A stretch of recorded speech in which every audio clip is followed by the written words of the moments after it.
Je voudrais, Bezrat Hashem, avec l'aide de Dieu, si on a la force, tous, j'espère que vous avez pu essayer de voir et de regarder le conte numéro 12 de Sipurim Asiut, des contes de Rabbi Nachman de Breslev. Ce conte-là, ça s'appelle le conte du Baal Tfila, le grand prieur, le maître de la prière. Le Baal Tfila, mes amis. Rappelez-vous bien de ce mot-là. Le Baal Tfila. C'est quoi le Baal Tfila? Vous savez qui on dit Baal? Baal, ça veut dire le mari. Le Baal de la Tfila, l'homme qui s'est marié avec la Tfila, avec la prière. L'homme qui a compris que dans ce monde-ci, si on veut bouger quelque chose, ça peut passer que par la prière. L'homme qui a compris qu'en vérité, le seul devoir qu'un homme il doit avoir, la seule chose qu'un homme il doit essayer de mettre ses forces dans toutes ses forces, la seule chose que réellement réalise tout ce qu'un homme il peut rêver dans sa vie, tout ce qu'un homme il peut essayer d'avoir, c'est quoi? C'est pas ma force, c'est pas ma sagesse, c'est pas ce qu'on m'a appris, c'est la tfila. Quand un homme il s'adresse devant Akadosh Baruch Hu, quand un homme il se soumet devant Hachem, quand un homme il essaye de s'annuler, de lever ses yeux au ciel, et il commence à parler et à raconter et à demander à ses parents qui sont à Kadosh Baruch Hu et qui sait que il peut recevoir sa délivrance que par Hachem, pas par ce qu'il va faire, pas par son devoir, ni par son travail, ni par les dossiers, ou par les docteurs, ou par les avocats, ou par les gens qui ont de l'argent, ou qui ont de la force. Non, non, non. C'est juste par la prière. Malgré qu'on a la possibilité de voir énormément des choses, comme quoi des gens qui ont de l'argent, ils peuvent avoir beaucoup de choses faciles. Des gens qui ont de la sagesse, ils peuvent avoir beaucoup de choses. Alors on le voit de nos yeux.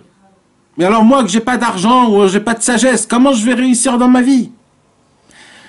Le Baal Tfila, lui, il pense pas comme ça. Lui, il sait que tout c'est la Tfila. Tout dépend de la prière à Hachem. Rabbi Nachman de Breslev a raconté une histoire fabuleuse, exceptionnelle, de ce Baal Tfila-là, d'un homme qui a choisi ce chemin-là, que tout dépend de la prière. Tellement il s'est attaché à la prière qu'on l'appelle le mari de la prière. Il s'est marié avec la prière. C'est sa femme la prière. Il fait des louanges à Hachem, il prie, il demande, il chante, il lui raconte des histoires, des poèmes. C'est devenu le mari de la prière. C'est quelque chose qu'on ne peut même pas s'imaginer. C'est le maître de la prière. Nous, on connaît beaucoup des maîtres dans la Torah, mais on n'a vu nulle part des maîtres dans la prière. Parce que normalement, une prière, ça s'étudie pas, parce que si ça s'étudie, la prière, ça devient une étude, donc c'est plus une prière. Alors le maître de la prière, c'est quelque chose de très spécial. Vous savez, c'est quoi? C'est exactement comme on apprend un enfant à nager dans l'eau. Comment on l'apprend à nager dans l'eau? On le prend, on le jette dans l'eau, et on lui dit maintenant, vas-y, commence à bouger, commence à... On lui dit pas d'abord fais comme ça, fais comme ça, fais comme... Non, on le jette à l'eau. C'est comme ça qu'on apprend à prier. C'est comme ça qu'Hachem nous éduque tous les jours à prier. Il nous jette à l'eau, et nous on s'affole. Mais c'est comme ça qu'on apprend à nager. Ça n'existe pas en vérité d'apprendre à nager. On l'a ça dans le sang, il faut juste que ça sorte. On n'apprend pas quelqu'un à prier, parce que c'est pas une étude de prier. On l'a en nous. C'est juste quelque chose qui va sortir de nous. Et comment on arrive à faire sortir ces choses de nous? Comment? À cause des épreuves qu'il y a dans le monde. Quand il y a des épreuves dans le monde, là d'un coup il y a ce sentiment exceptionnel, cette puissance que je ne sais pas d'où elle vient, qui s'appelle la prière qui est en moi, et je commence à l'utiliser. Et quand je commence à utiliser, les choses commencent à changer. Et comme ça, une nouvelle vie commence à prendre. Les gens qui vivent avec la prière et qui dépendent leur vie de la prière, Ces gens-là, ce sont des gens réellement qu'on peut les appeler, que c'est des gens qui vivent. Des gens qui ne vivent pas d'après la prière, ce sont tous des zombies. Ce sont des avadim, ce sont des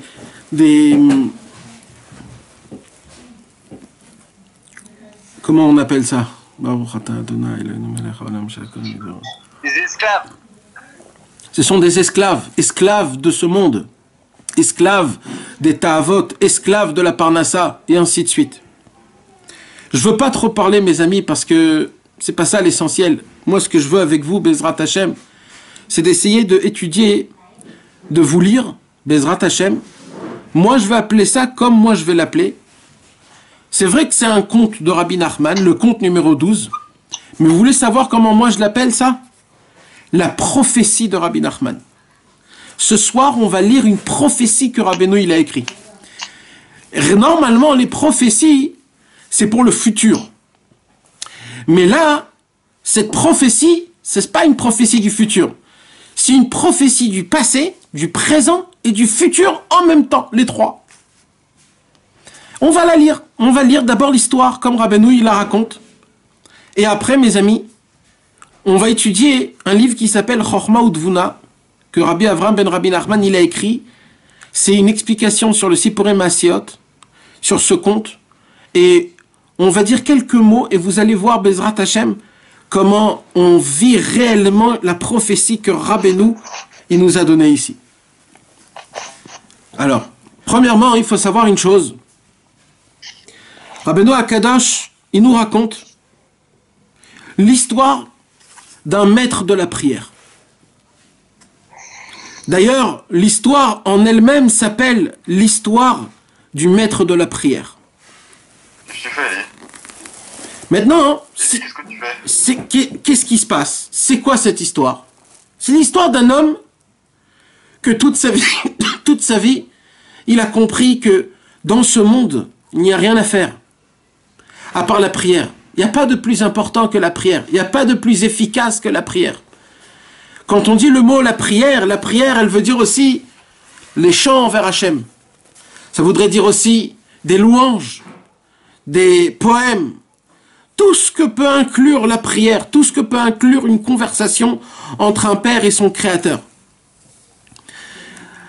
Cet homme-là, il a découvert la beauté et la grandeur et la grâce, le cadeau qu'Hachem nous a donné de pouvoir lui adresser la parole. Le parler sans faire des détours, d'arriver direct, de dire le problème, de lui parler, il nous écoute. C'est un cadeau qui est exceptionnel, ce cadeau, qu'on nous a permis de prier Hachem. Et il y a la promesse de Dieu qu'à chaque fois que quelqu'un me parlera, tout de suite je l'entendrai, je l'écouterai. Donc ce Baal Tfila, il a compris que c'est ça en fait le but de ce monde. Il n'y a pas plus fort, il n'y a pas plus fort que ça dans le monde. Il n'y a pas plus haut que la prière. On pourrait voir que l'homme qui a ressemblé à ça le plus au monde, c'était qui? C'était David Ameller. David Ameller, il a créé les psaumes. Toute sa vie, c'était la prière, David Ameller. Donc on voit qu'il y en a déjà eu un homme déjà qui était comme ça. Là, on ne parle pas de lui. Mais, en tout cas, il y avait un homme aussi qui s'est pris. Il s'est dit, il faut maintenant l'essentiel, c'est de dire beaucoup de Tehillim, de prier à Hachem, d'essayer de toujours se remettre à Kadosh Baruch Hu. Et il a compris le Baal Tfila. Il a compris qu'il ne peut pas vivre dans le monde normal, réel. Parce que le monde normal, réel, les gens qui habitent là-bas, ils sont tous un peu fous. Il y en a qui délirent sur l'argent, il y en a qui délirent sur les femmes, il y en a qui délirent sur les honneurs, il y en a qui délirent sur l'argent, sur le manger, les aliments, et ainsi de suite. Chacun, la politique, le monde aujourd'hui est rempli de choses et de choses et de choses. Chacun il a des idées, chacun il a quelque chose à dire, chacun il a la solution, chacun il est dans sa folie complètement grande. Alors le Baal Tfila, il a compris que de vivre dans un monde pareil, c'est impossible. Pourquoi? Parce que ce monde-là, soi-disant réel, soi-disant pied sur terre, si tu leur dis, moi, je me jette que à Hachem, ils vont dire, mais t'es fou, mais il faut aller au travail, Tu peux pas ne pas aller au travail. Il y a des docteurs, il y a la banque, il faut payer les impôts, il y a tout un chemin. Mais le Baal Tfila, lui, il dit, moi, je veux pas vivre comme ça. Il faut que je sorte complètement de tous ces endroits et que je puisse me mettre complètement à Hachem.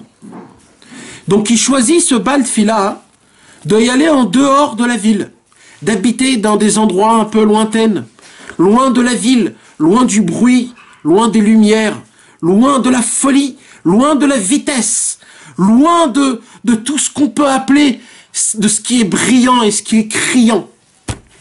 Il est allé vivre la vie simple, la vie propre, la belle vie, la vie réelle, la vie de la vie là où c'est que de la nature, la vie là où on voit le Créateur, la vie là où on voit des brebis, des chiens, des chats, des oiseaux.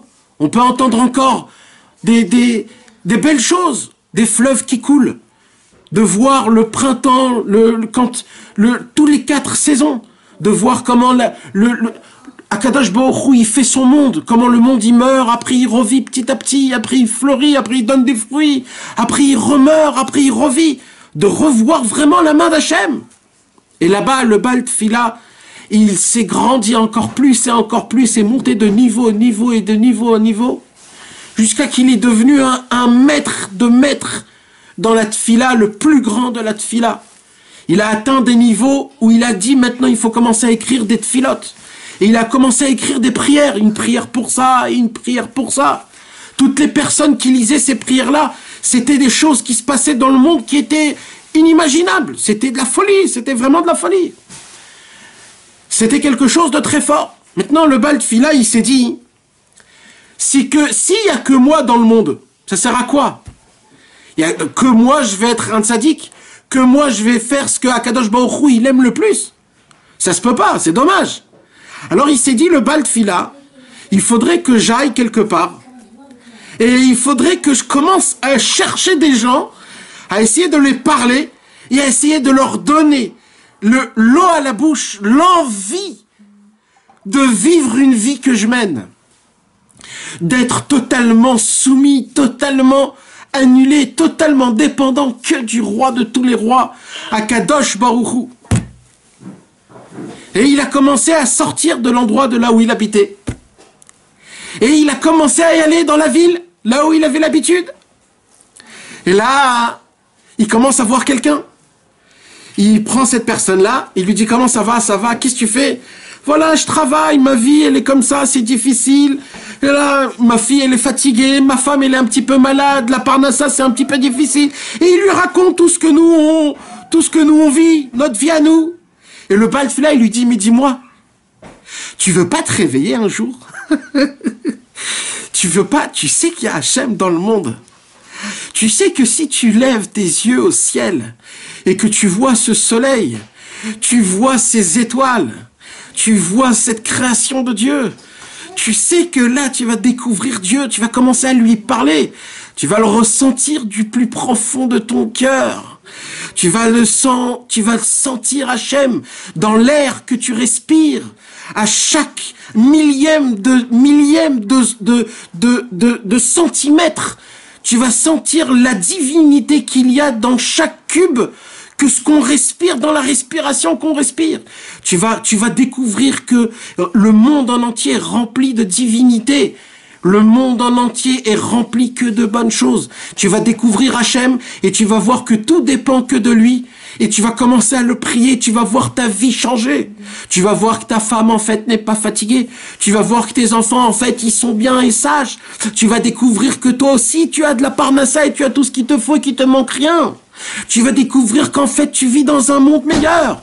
Tu vas découvrir des très très belles choses, mais il faut juste que tu commences à découvrir Hachem, ton papa. Ton papa qui te réveille chaque matin.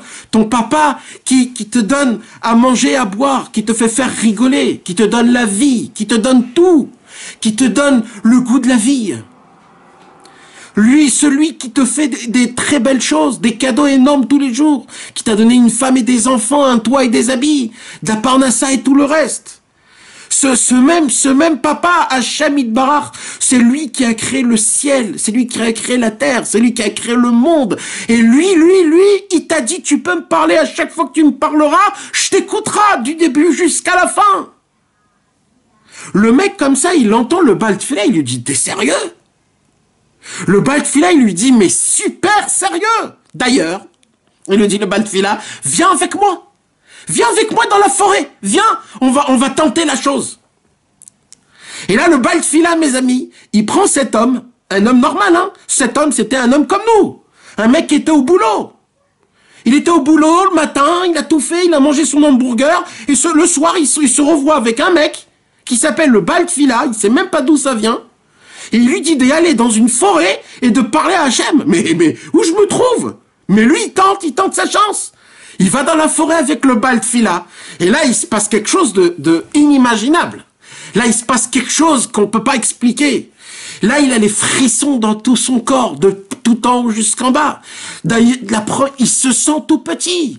Il se sent rien du tout en face de l'univers. Akadosh Baruch Hu, le roi de tous les rois. D'un coup, il se dit, c'est quoi ça? C'est quoi cette vie que je vis? D'un coup, il découvre quelque chose que jamais il a découvert dans sa vie. Il se sent le fils de Dieu. Il se sent appartient à Kadosh Baruch Hu. L'honneur et cette belle gloire de voir qu'Hachem m'écoute. Moi tout petit comme je suis, moi bas comme je suis, moi sale comme je suis, Hachem m'écoute. Et d'un coup, il sent sa neshama qui prend la relève sur son corps. D'un coup, il ressent une lumière, il ressent les palpitations de sa neshama. Il sent plus son cœur, il sent plus son cerveau. Et là, cet homme-là, cet homme qui était au travail, cet homme qui était en train de faire son boulot, il dit, tu sais quoi, Baal Tefila? Je suis tombé amoureux de toi. Eh ben, tu sais quoi, Baal Tefila? Eh ben, dès maintenant, je déménage et je viens habiter avec toi et je deviens ton élève. Et là, mes amis, pour la première fois, le Baal Tefila, il a son premier élève. Il le prend et il l'amène avec lui et lui dit maintenant on va se tremper au mikvé, maintenant on va chanter à Hachem, maintenant on va faire le tikkun haklali, maintenant on va lire des psaumes, maintenant on va faire des louanges, maintenant on va lire le Hallel, maintenant on va faire des supplications, maintenant on va faire le vidouille. On va être tout le temps en mode prière, on va tout le temps prier. On va prier pour Hachem, on va prier pour le Ham Israël, on va prier pour chacun des Juifs, on va prier pour chacun des femmes, on va prier pour chacun des enfants, on va prier pour chacun du Ham Israël. On va commencer à être les maîtres de la prière. On va commencer à être, en vérité, ceux qui règnent dans le monde. Parce que c'est qui règne dans le monde? Celui qui prie. Et là, le Baal Tefila, il lui dit, dis-moi, mon élève, tu veux pas qu'on aille en chercher 2 ou 3 encore? On en a besoin. On peut pas être tous les deux. Et là, il dit ok. Il commence à sortir dehors, le Baal Tefila, et il en amène un deuxième, et un troisième, et un quatrième, un cinquième. Il crée l'armée, les gars. Il commence à fonctionner une armée. Il commence à parler du but dans le monde. Il commence à parler du Tahlit. Il commence à dire et à crier dans le monde. Il y a un Dieu. Il y a la prière, il y a Hachem, il y a les Teilim, il y a l'écouter de Philote. Réveillez-vous, monde que vous dormez, réveillez-vous. Et les gens, mes amis, vous pouvez pas comprendre ce qui se passait, mais les gens, ils étaient tous fous. Dans le monde, on parlait qu'il y avait un homme qui kidnappait des personnes. Parce que les gens, d'un coup, on les voit plus au travail. Il y a des gens qui se pointaient tous les jours au travail, ça fait 30 ans. Du jour au lendemain, le mec, il travaille plus. Mais où il est passé, ce mec? Et on apprenait qu'il est parti en dehors de la ville, perdu complètement, et toute la vie, il prie. Mais c'est des fous, quoi. Et il y en a un autre, et encore un autre, et encore un autre.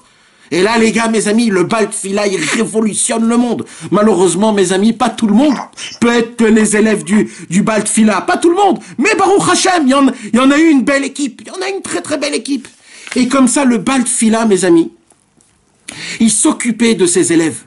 À chacun, il lui donnait ce qu'il avait besoin. S'il voyait dans un qu'il a besoin de jeûner, il lui disait, tu sais, toi, tu dois jeûner. S'il voyait chez un autre qui doit d'Afka manger beaucoup, il lui disait, toi, mange beaucoup. Et un qui lui disait, toi, tu as de la gava. Comme toi, tu as de la gava, il faut que tu t'habilles comme un pauvre. Et les gens qui avaient de l'humilité, ils disaient, toi, il faut que tu t'habilles comme un riche. Le Baal Tfila, il savait donner exactement ce que la personne avait besoin en fonction de ses qualités. Toi, tu dois prier de cette façon. Toi, tu dois prier de cette façon. Toi, tu dois plus supplier Hachem. Toi, tu dois plus demander. Toi, tu dois plus remercier. Toi, tu dois plus confesser. Et comme ça, le Baal Tfila a créé une armée qu'on peut même pas s'imaginer. Maintenant, mes amis, ça, c'est l'histoire du Baal Tfila. Maintenant, il y a une autre histoire. Il y a une autre histoire. C'est quoi l'autre histoire? Quelque part d'autre dans le monde, il y a un pays exceptionnel. Ce pays s'appelle le pays de la richesse. Ça veut dire quoi, le pays de la richesse? Alors écoutez-moi bien là, les gars, parce que écoutez bien. Ce pays-là, il s'est dit, nous, on va arrêter d'avoir peur. On va arrêter de dépendre de quelqu'un. On ne peut pas se soumettre. Pourquoi se soumettre? Un homme doit se soumettre. Non, nous, on doit avoir la force. Maintenant, c'est quoi la force? La force, c'est de la force que j'ai dans mon bras. C'est la force que j'ai dans mes pieds. Non, ça n'aide pas ça, la force. Parce qu'on peut endommager quelqu'un de loin. Alors, qu'est-ce qu'il faudrait avoir? Qu'est-ce qu'il faudrait avoir? Qu'est-ce qu'on pourrait avoir pour qu'on puisse être les plus forts du monde et qu'on ait peur de plus personne et qu'on a besoin de plus personne? Et ils ont commencé à chercher jusqu'à qu'ils ont découvert que aujourd'hui, l'argent, on obtient tout avec. Et un homme qui a de l'argent, il a de la force, il a du pouvoir, il peut s'acheter tout. Et quand un homme il a de l'argent, en fait, elle fait en sorte que ça nous donne du bitachon, ça nous donne de la confiance en soi. Alors ils sont arrivés à un but, à se dire qu'en vérité, la chose la plus importante au monde en entier, c'est quoi? C'est l'argent. C'est que de l'argent, d'avoir beaucoup d'argent. Et ils ont commencé à créer des niveaux dans ce pays-là. Ils ont donné des niveaux de personnes, c'est-à-dire ils ont donné des grades à des personnes en fonction de l'argent qu'ils ont. C'est-à-dire si quelqu'un, il a 10 000 shekels dans sa banque, alors lui c'est un être humain. S'il a moins que 10 000 shekels, c'est une vache. Alors ça dépend, ils ont donné des critères. Si quelqu'un il a 9 000 shekels, c'est un lion. Si il a 7 000 shekels, c'est une girafe. Et comme ça ici, il a 100 shekels, eh ben c'est un cafard le mec. Ils ont donné des grades. Et comme ça, ils ont fait en sorte, ils ont donné la valeur de la personne en fonction de la richesse. Vous savez, mes amis, cette prophétie, elle existe encore, elle est aujourd'hui actuelle. Rabbeinu, il en parle comme jamais au monde. Personne n'a dévoilé une actualité aussi flagrante comme ce qu'il y a aujourd'hui. Rabbeinu, le seul, il y a 200 ans, il a déjà dévoilé ce qu'il allait se passer aujourd'hui. Je continue la prophétie. Et là, Rabbeinu, il continue à dire, et ils ont commencé à devenir fous. Ils ont commencé à devenir fous. Ils ont dit que tout doit passer par l'argent. Tout doit être par l'argent. À l'époque, comment ça se passait, le business? À l'époque, moi, j'avais du sucre. Mon voisin, il avait du riz. Je lui disais, dis-moi, donne-moi un peu de sucre, je te donne du riz. Le voisin, il disait, ok, et comme ça, on s'échangeait ce qu'on avait besoin. Après, j'avais des pommes de terre, je donnais à mon voisin, un autre voisin, il me donnait des carottes. Et comme ça, on s'échangeait ce qu'on avait besoin. C'était ça le business à l'époque. Mais ce pays de la richesse, eux, ils se sont dit, non. Nous, on va faire en sorte que tout ce qu'on veut obtenir doit passer par l'argent. L'argent va être la monnaie d'échange de tout dans le monde. Ils se sont dit que l'argent, l'or, l'argent, ça va être la monnaie d'échange de tout. Chaque chose qu'on devra obtenir devra passer par l'argent. Comme ça, les gens, ils vont faire de l'argent. Dieu, c'est dit ça leur but à eux. C'est d'amener le monde à l'argent. De faire en sorte que l'argent, c'est Dieu. Parce que quand j'ai de l'argent, j'ai pas besoin de Dieu. Quand j'ai de l'argent, j'ai pas besoin de prier. En vérité, tout le contraire du Baal Tfila, c'est quoi? C'est ce pays de la richesse. Ce pays de faire rentrer Cette richesse, l'argent, de parler de l'argent et de compter de l'argent, de donner des blagues sur l'argent, de rendre de l'argent quelque chose, c'est quelque chose que on est rentré dedans, qu'on ne fait pas attention. Et là, ils sont montés de niveau, ils se sont dit ça suffit pas.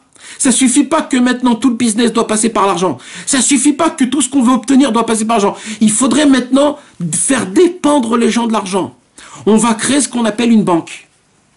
On va créer une banque. L'argent, eux, ils vont pas le garder chez eux. Leur argent à eux, qui leur appartient, vont aller chez nous. Nous, on va prendre l'argent. C'est même pas à eux. Et on va leur prouver que chez nous, c'est mieux qu'ils gardent l'argent. Maintenant, ça s'arrête pas ça. Ils se sont dit, maintenant, on va créer le crédit. C'est quoi le crédit? On va faire comme si qu'on leur prête de l'argent, mais ils vont nous rendre plus d'argent. Parce que tout, c'est l'argent. Parce que l'argent, c'est Dieu. Parce que l'argent, c'est tellement puissant et tellement fort. Et les gens, ils vont dépenser. Et alors, ils ont créé des personnes. Comment faire pour que les gens dépensent beaucoup d'argent, pour que les gens travaillent 2 fois plus, pour qu'ils font en sorte que, soi-disant, ils gagnent de l'argent et qu'ils mettent de côté, mais qu'ils ont des crédits et qu'ils se mettent de crédit sur crédit jusqu'à qu'ils croient qu'ils sont des très riches. Mais en vérité, c'est les plus grands des gens qui sont en minus qu'on ne peut même pas s'imaginer. Et ça, mes amis, ça s'appelle les gens qui habitent dans ce fameux pays, le pays de la richesse. Maintenant, tu veux avoir de la lumière chez toi à la maison? Bah, il faut payer. Tu veux manger du lait? Ça n'existe pas que tu as une vache et tu traites du lait. Tu devras habiter dans un endroit où on peut plus traire du lait, où on peut plus mettre des pommes de terre, plus cueillir des carottes, plus rien. On va te mettre dans un endroit où tu devras payer. Tu devras nous donner ton argent. Parce que l'argent, c'est le plus important. Et toi, quand tu vas donner cet argent, tu vas avoir mal au cœur. Oh là là, j'ai perdu de l'argent. Et tout le but de ce monde, tout le circuit de ce monde va être tout autour de quoi? D'un point qui est au cercle, le point central qui s'appelle l'argent. L'or. Et oui, les frères, Rabbeinu, il a déjà vu là où on vit. Après, il y a l'argent qui existe dans l'Internet. L'argent, le Bitcoin, etc. Rabbeinu, il a parlé de tout ça. Rabbeinu, il a dévoilé tout. L'argent qui n'existe même pas, qui existe que dans l'Internet. C'est des choses qu'on ne peut même pas s'imaginer. Et tout ce circuit, il a été fait par ce fameux pays de la richesse. Que ce fameux pays de la richesse, tout leur travail à eux, c'est quoi? C'est comment amener le maximum d'argent vers eux. Ce sont les gens les plus forts au monde. C'est qui ces gens-là? Il nous dit Rabbeinu. Ce sont des gens qui ont des milliards et des milliards. Ce sont des milliards et des milliards. Il nous dit Rabbi Nachman, je ne peux pas continuer à vous raconter ce qui se passe dans ce pays. Tellement que ce pays il est fou. Pourquoi? Parce que si je vous raconte leur folie, vous allez me dire mais non, ça n'existe pas. Mais mes amis, Rabbeinu, il a vu ce pays de la richesse. Et ils avaient des dieux. Ils priaient à Hachem. Même eux, soi-disant, ils avaient des prières. Même eux. Mais ça n'empêchait pas d'aimer de l'argent. Maintenant, ils se sont dit quelque chose de fou. Un jour, un des élèves du Baal Tfila, il a entendu qu'il y a un pays, que tout le but de ce pays, c'est l'argent. Alors il s'est dit, oh là là, c'est très très très très grave. Pourquoi c'est très grave?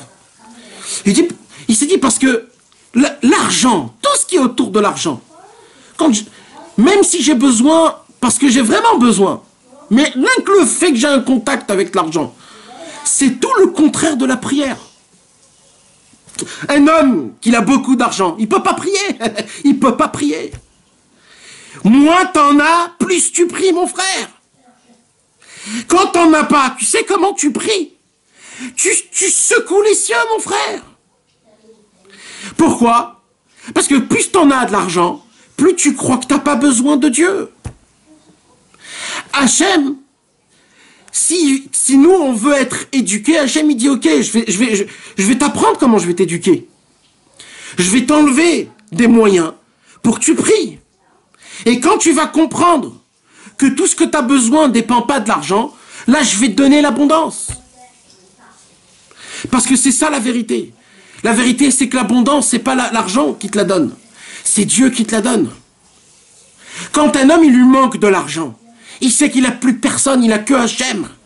Il va crier, il va secouer le ciel, et là, il va voir des miracles. Alors Hachem, il lui dit, tu veux vivre quoi? Tu veux être l'esclave de l'argent? Tu veux tout le temps être à la cour à l'argent? L'argent, c'est l'inverse de moi.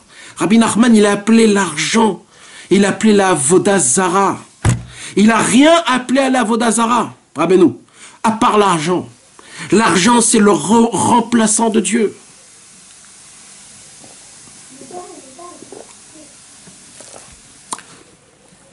Et vous voulez savoir c'est quoi le problème? C'est qu'on peut être dans la Torah, on peut être dans les mitzvot, on peut être dans la prière, on peut être des grands chassidim, soi-disant. Mais mon frère, si tu cours après l'argent, si tu aimes l'argent, si tu dépends de l'argent, t'es très loin du but. T'es très loin de là où il faut être. Alors quoi? C'est très dur, mes amis. C'est très très dur. Mais au moins dans le cerveau, il faut le savoir, ça. Il faut pas se mentir. Il faut pas se dire, ouais, quand même, un petit peu, l'argent, c'est important. C'est quelque chose de très grave. Alors l'élève du Baal Tfila, il s'est dit, je vais quand même aller dans ce pays pour essayer de leur parler de la Tfila. Alors écoutez bien maintenant ce qui se passe. L'élève du Baal Tfila, il rentre dans ce pays-là et il commence à parler avec un monsieur de là-bas. Et il commence à lui dire le but. Il commence à lui parler du but de ce monde-ci, qu'on n'est pas là toute la vie, qu'on va un jour vous mourir. Et là, le mec, il lui disait, mais je comprends pas ce que tu es en train de me parler, mon frère. Qu'est-ce que tu es en train de me dire, là? De quoi tu me parles? Mais t'as pas compris qu'il faut faire de l'argent. Oh, on peut gagner beaucoup d'argent, il y a beaucoup de business à faire, il y a beaucoup à investir, tu comprends pas. Regarde, il y a une nouvelle truc qui s'est ouvert, il y a une nouvelle dans la bourse, il y a un truc, j'ai ça pour ça, j'ai des connaissances ici, il faut mettre là, il faut mettre l'argent là, il faut investir ici, c'est quelque chose d'exceptionnel. Et l'élève du Baal Tfila, il essaye de lui parler à cet homme, mais il n'y a rien qui rentre dans la tête. Ça rentre pas dans la tête. Ça rentre pas dans la tête. Il essaye de lui parler autour, il essaye de lui dire, jusqu'au moment où il lui dit, mais pourquoi t'as besoin d'autant d'argent? Et là, il lui dit, quoi? Mais c'est très grave ce que t'es en train de dire. C'est péché. C'est péché ce que t'es en train... Tu parles contre de l'argent, mais l'argent, c'est kadosh. C'est kadosh, l'argent. Tu parles de l'argent, mais c'est Dieu qui nous l'a donné, l'argent. De l'argent, on peut faire la tzedaka avec l'argent. On peut faire des mitzvot avec l'argent. C'est kadosh. Et là, il a compris. L'élève du Baal Tfila qui a rien à faire avec ces gens-là. Parce que ceux qui sont en train de courir après l'argent, ils n'entendent rien. Et on peut leur donner les plus grands professeurs au monde, ils n'entendent rien. On peut leur donner les conseils les plus beaux au monde, ils n'entendent rien. On peut leur donner la morale la plus grande au monde, ils n'entendent rien. Tant que tu cours après l'argent, tu es sourd, mon frère. Tu es sourd et tu es aveugle. On a beau te donner tout, tout, mais tu peux pas. C'est complètement difficile. Alors la première chose qu'il a fait, l'élève, il s'est dit, il faut vite que j'en parle à mon maître. Et là, il court. Et il commence à rentrer en dehors, il sort de la ville. Il rentre dans la petite grotte là où le Baal Tfila il habitait. Et il vient chez le Baal Tfila et il lui dit, Baal Tfila, vous savez, il y a un pays dans le monde que pour eux, le but, c'est l'argent. Ils font Torah mitzvot, ils font tout. Mais pour eux, le but, c'est l'argent. Tout, ils dépendent de l'argent. Tout, c'est l'argent. Ils parlent que de l'argent. C'est que de l'argent et de l'argent et de l'argent. Le Baal Tfila, il lui dit, ah bon? C'est très très grave, ça. J'ai très très peur de ça. Alors l'élève du Baal Tfila, il lui dit, pourquoi? Il lui dit, parce que s'ils arrivent à rendre l'argent Dieu, réellement, alors là, c'est foutu pour eux. Alors l'élève du Baal Tfila, il lui dit, ça veut dire quoi qu'ils rendent Dieu de l'argent? Le Baal Tfila, il dit, c'est qu'ils vont croire que la résolution de tous les problèmes, c'est l'argent. Quand un homme y croit que la résolution de tous les problèmes, c'est l'argent, il a passé un stade où on ne peut plus faire retour arrière. C'est un stade où c'est fini. C'est fini. On peut pas expliquer à un homme, quand il a compris dans sa tête, quand il croit que la résolution de tous les problèmes, c'est l'argent, qu'on dépend totalement de l'argent et que si on a de l'argent, c'est bon et c'est OK. Alors là, on ne peut plus faire marche arrière. Alors l'élève du Baal Tfila, il a raconté au Baal Tfila que justement, ils ont commencé à faire un nouveau délire. Quoi? Ils ont dégradé les gens en fonction de leur argent en animal. Et donc s'il y a des gens qui sont pauvres, alors par exemple ce sont des agneaux. Alors ils les prennent et ils les tuent en sacrifice pour des dieux. Et c'est qui les dieux? C'est des gens qui sont archi-milliardaires. Vous savez ça mes amis, ça existe dans ce monde aujourd'hui actuellement. Ça ne fonctionne pas de tel. Mais ça ressemble un tout petit peu. Quand on prend la force, on prend au lieu d'aider aux pauvres et d'enlever des riches. Aujourd'hui, on donne aux riches et on enlève des pauvres. Toutes les lois des impôts, tout ce qui se passe dans le monde, toutes les lois qu'il y a en Europe, dans le monde en entier. Le monde en entier aujourd'hui où on vit, mes amis, c'est ça le pays de la richesse. On vit dans ce globe, cette terre-là, dans ce monde. Ce monde, c'est le pays de la richesse. Le monde en entier fonctionne autour de la richesse. Aujourd'hui, on t'entend si t'es riche. Aujourd'hui, t'es beau que si t'es riche. Aujourd'hui, t'es important si t'es riche.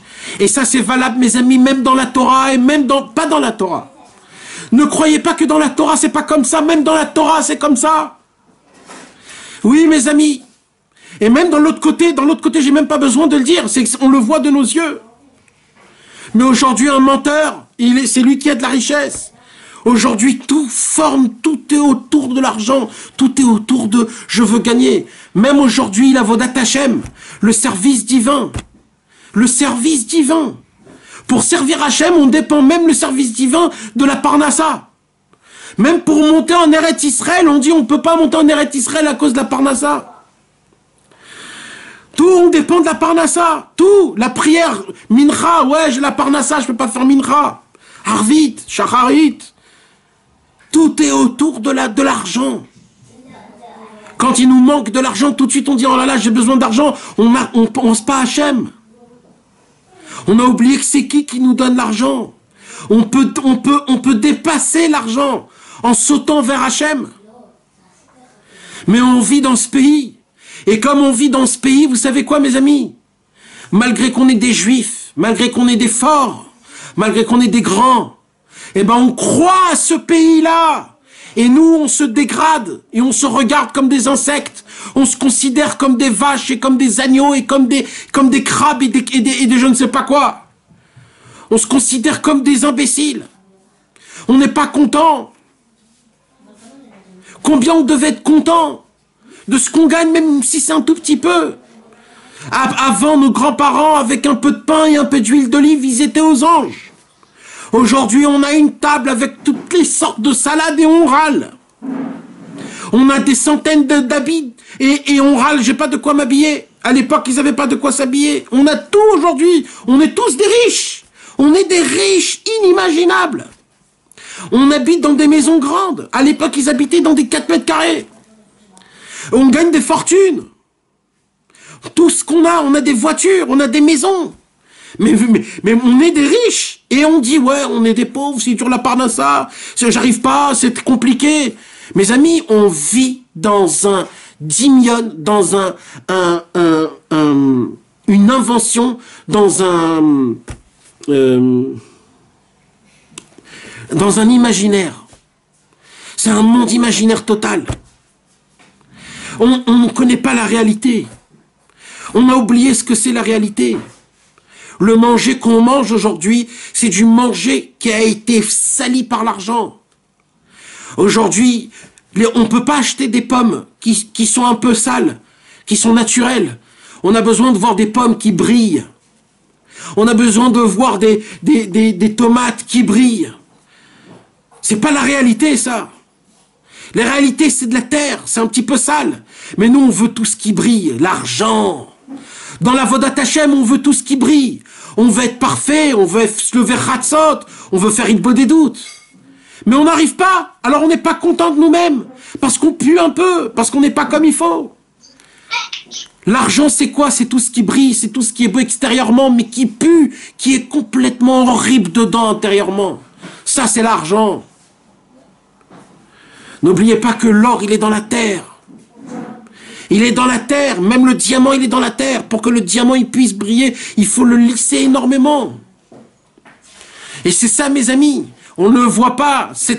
On est rentré dans un monde en entier, où le message aujourd'hui, même des tzadikim, on n'arrive pas à le comprendre. On a beau étudier, on a beau y aller à Ouban, on a beau entendre les conseils de Rabbi Nachman, on a beau faire énormément de choses. Mais on n'entend pas, parce que notre tête est l'autre part.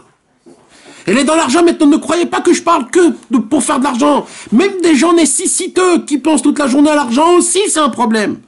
Le fait que je pense pas assez à Hachem, pense au moins pareillement Hachem à argent, au moins 50%.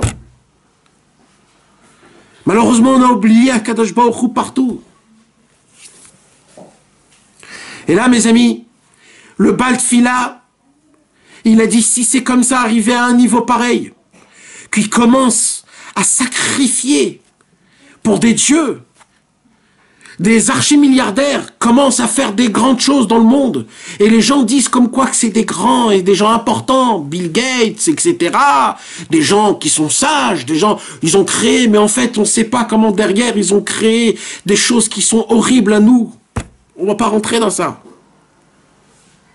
Le Baal Tfila, il décide, si c'est comme ça, ben moi-même, je vais rentrer dans ce pays.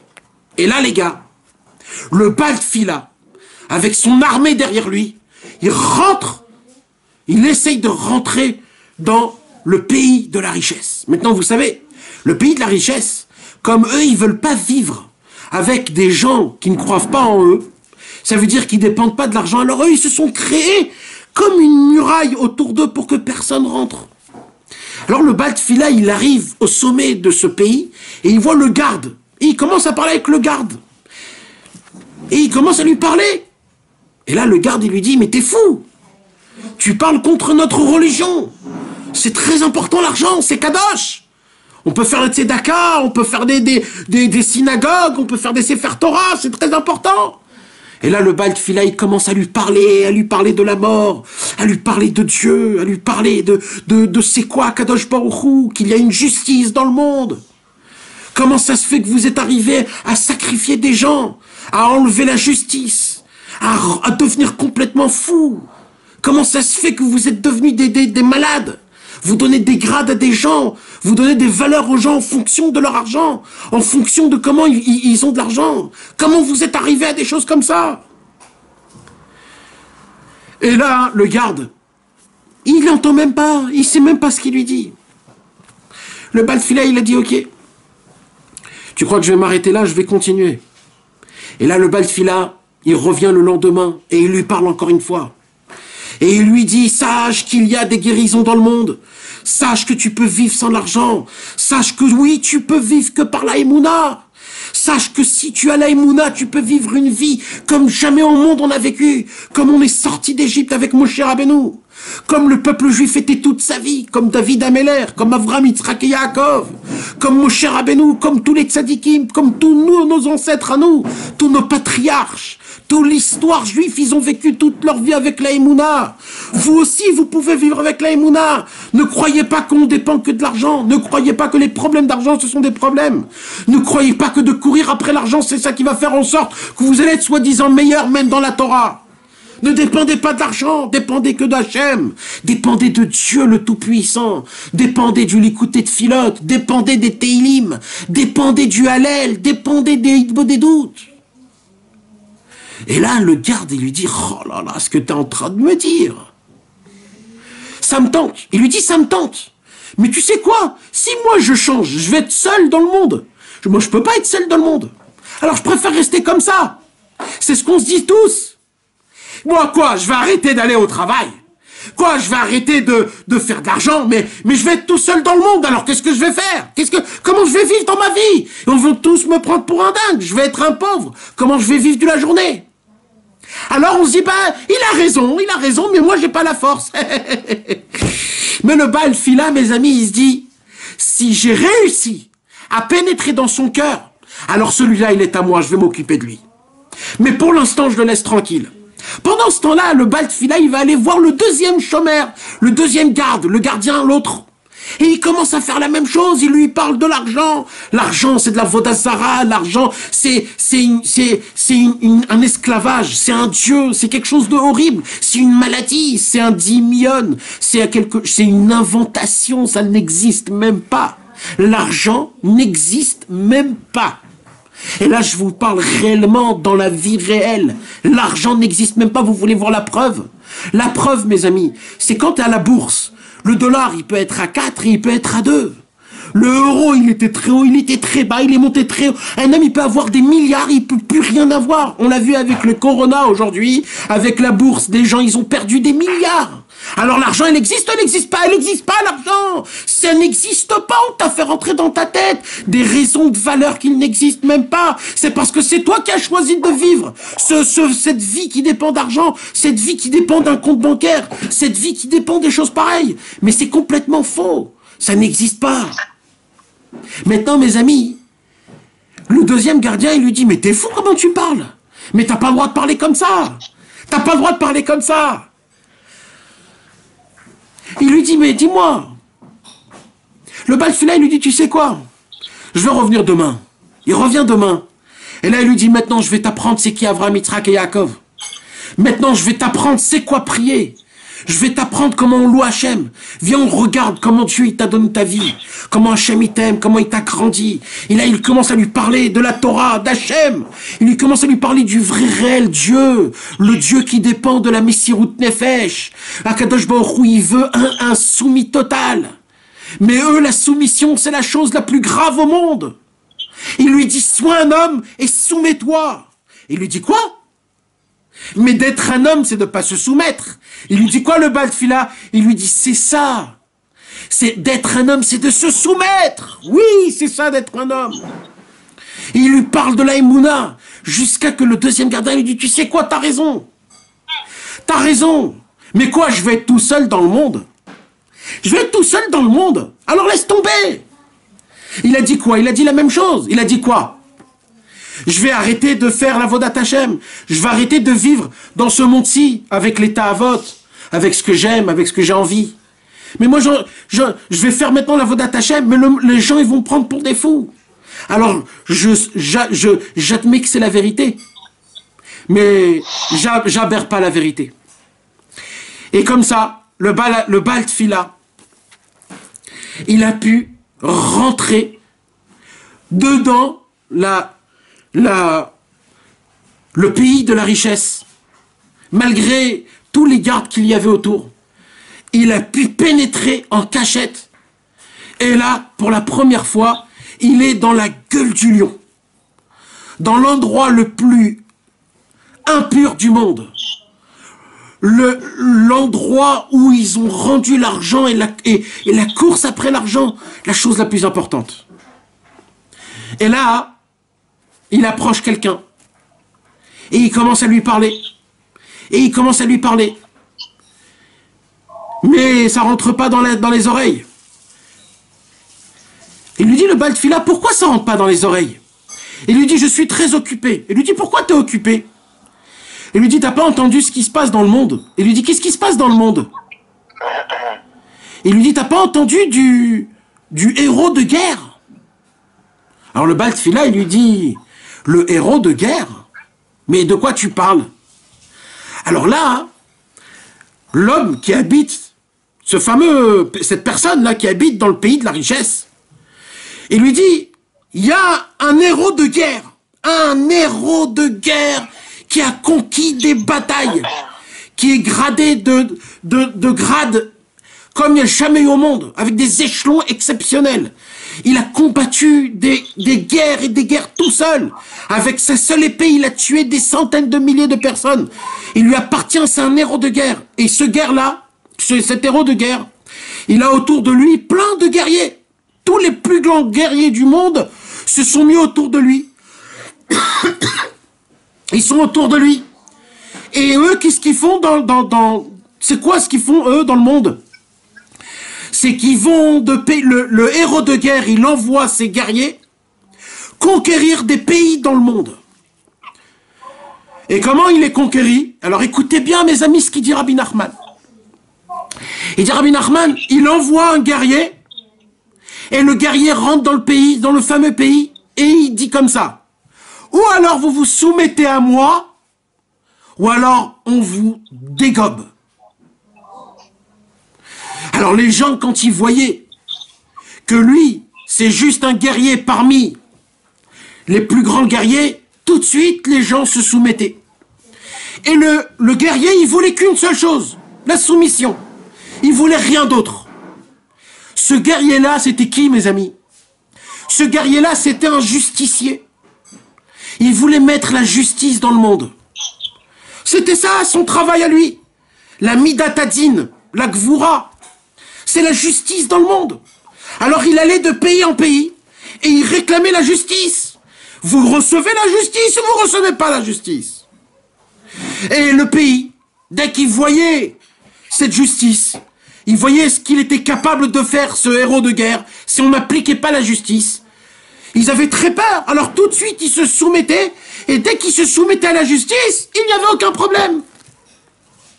Maintenant, ils ont appris, comme ça ils racontent, l'homme qui habite dans le pays de la richesse, il raconte au Baal Tfila. Et il raconte un détail très important, quoi? C'est quoi le détail? Écoutez bien.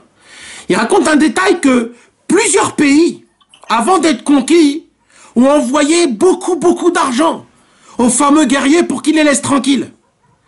Mais ils ont appris que le fameux guerrier, le héros de guerre, il ne supporte pas l'argent. Il n'aime pas l'argent. Alors quand on lui en donnait de l'argent, il le jetait, il écrasait les gens. Alors quand eux, le pays de la richesse, ont entendu que le héros de guerre, ce fameux guerrier, il n'aime pas de l'argent, ils se sont dit c'est très grave pour nous. Pourquoi? Parce que s'il s'approche de nous là, et en plus il n'aime pas l'argent, c'est très grave, il va nous haïr totalement. Et si lui demande soumission, on ne peut pas se soumettre chez quelqu'un qui ne supporte pas de l'argent. Ça va à la controverse de notre judaïsme, ça va à la controverse de notre religion. Vous comprenez ce que je suis en train de vous expliquer, les gars, ou pas du tout? Parce que, mes amis, c'est très important de ce que je suis en train de vous dire, les gars. Comme le héros de guerre, il est en train de conquérir le monde avec sa justice. Et il demande qu'une seule chose, c'est quoi? C'est la soumission, de se soumettre sous la justice. Et que lui ne supporte pas l'argent. Maintenant qu'il se rapproche de ce fameux pays de la richesse, il va demander quoi? Qu'il y a une justice et de se soumettre à cette justice. Mais comme lui ne supporte pas l'argent, eux ils se disaient on ne peut pas se soumettre à quelqu'un qui aime de l'argent. Puisque ce qu'il demande qu'une seule chose, il demande de la soumission.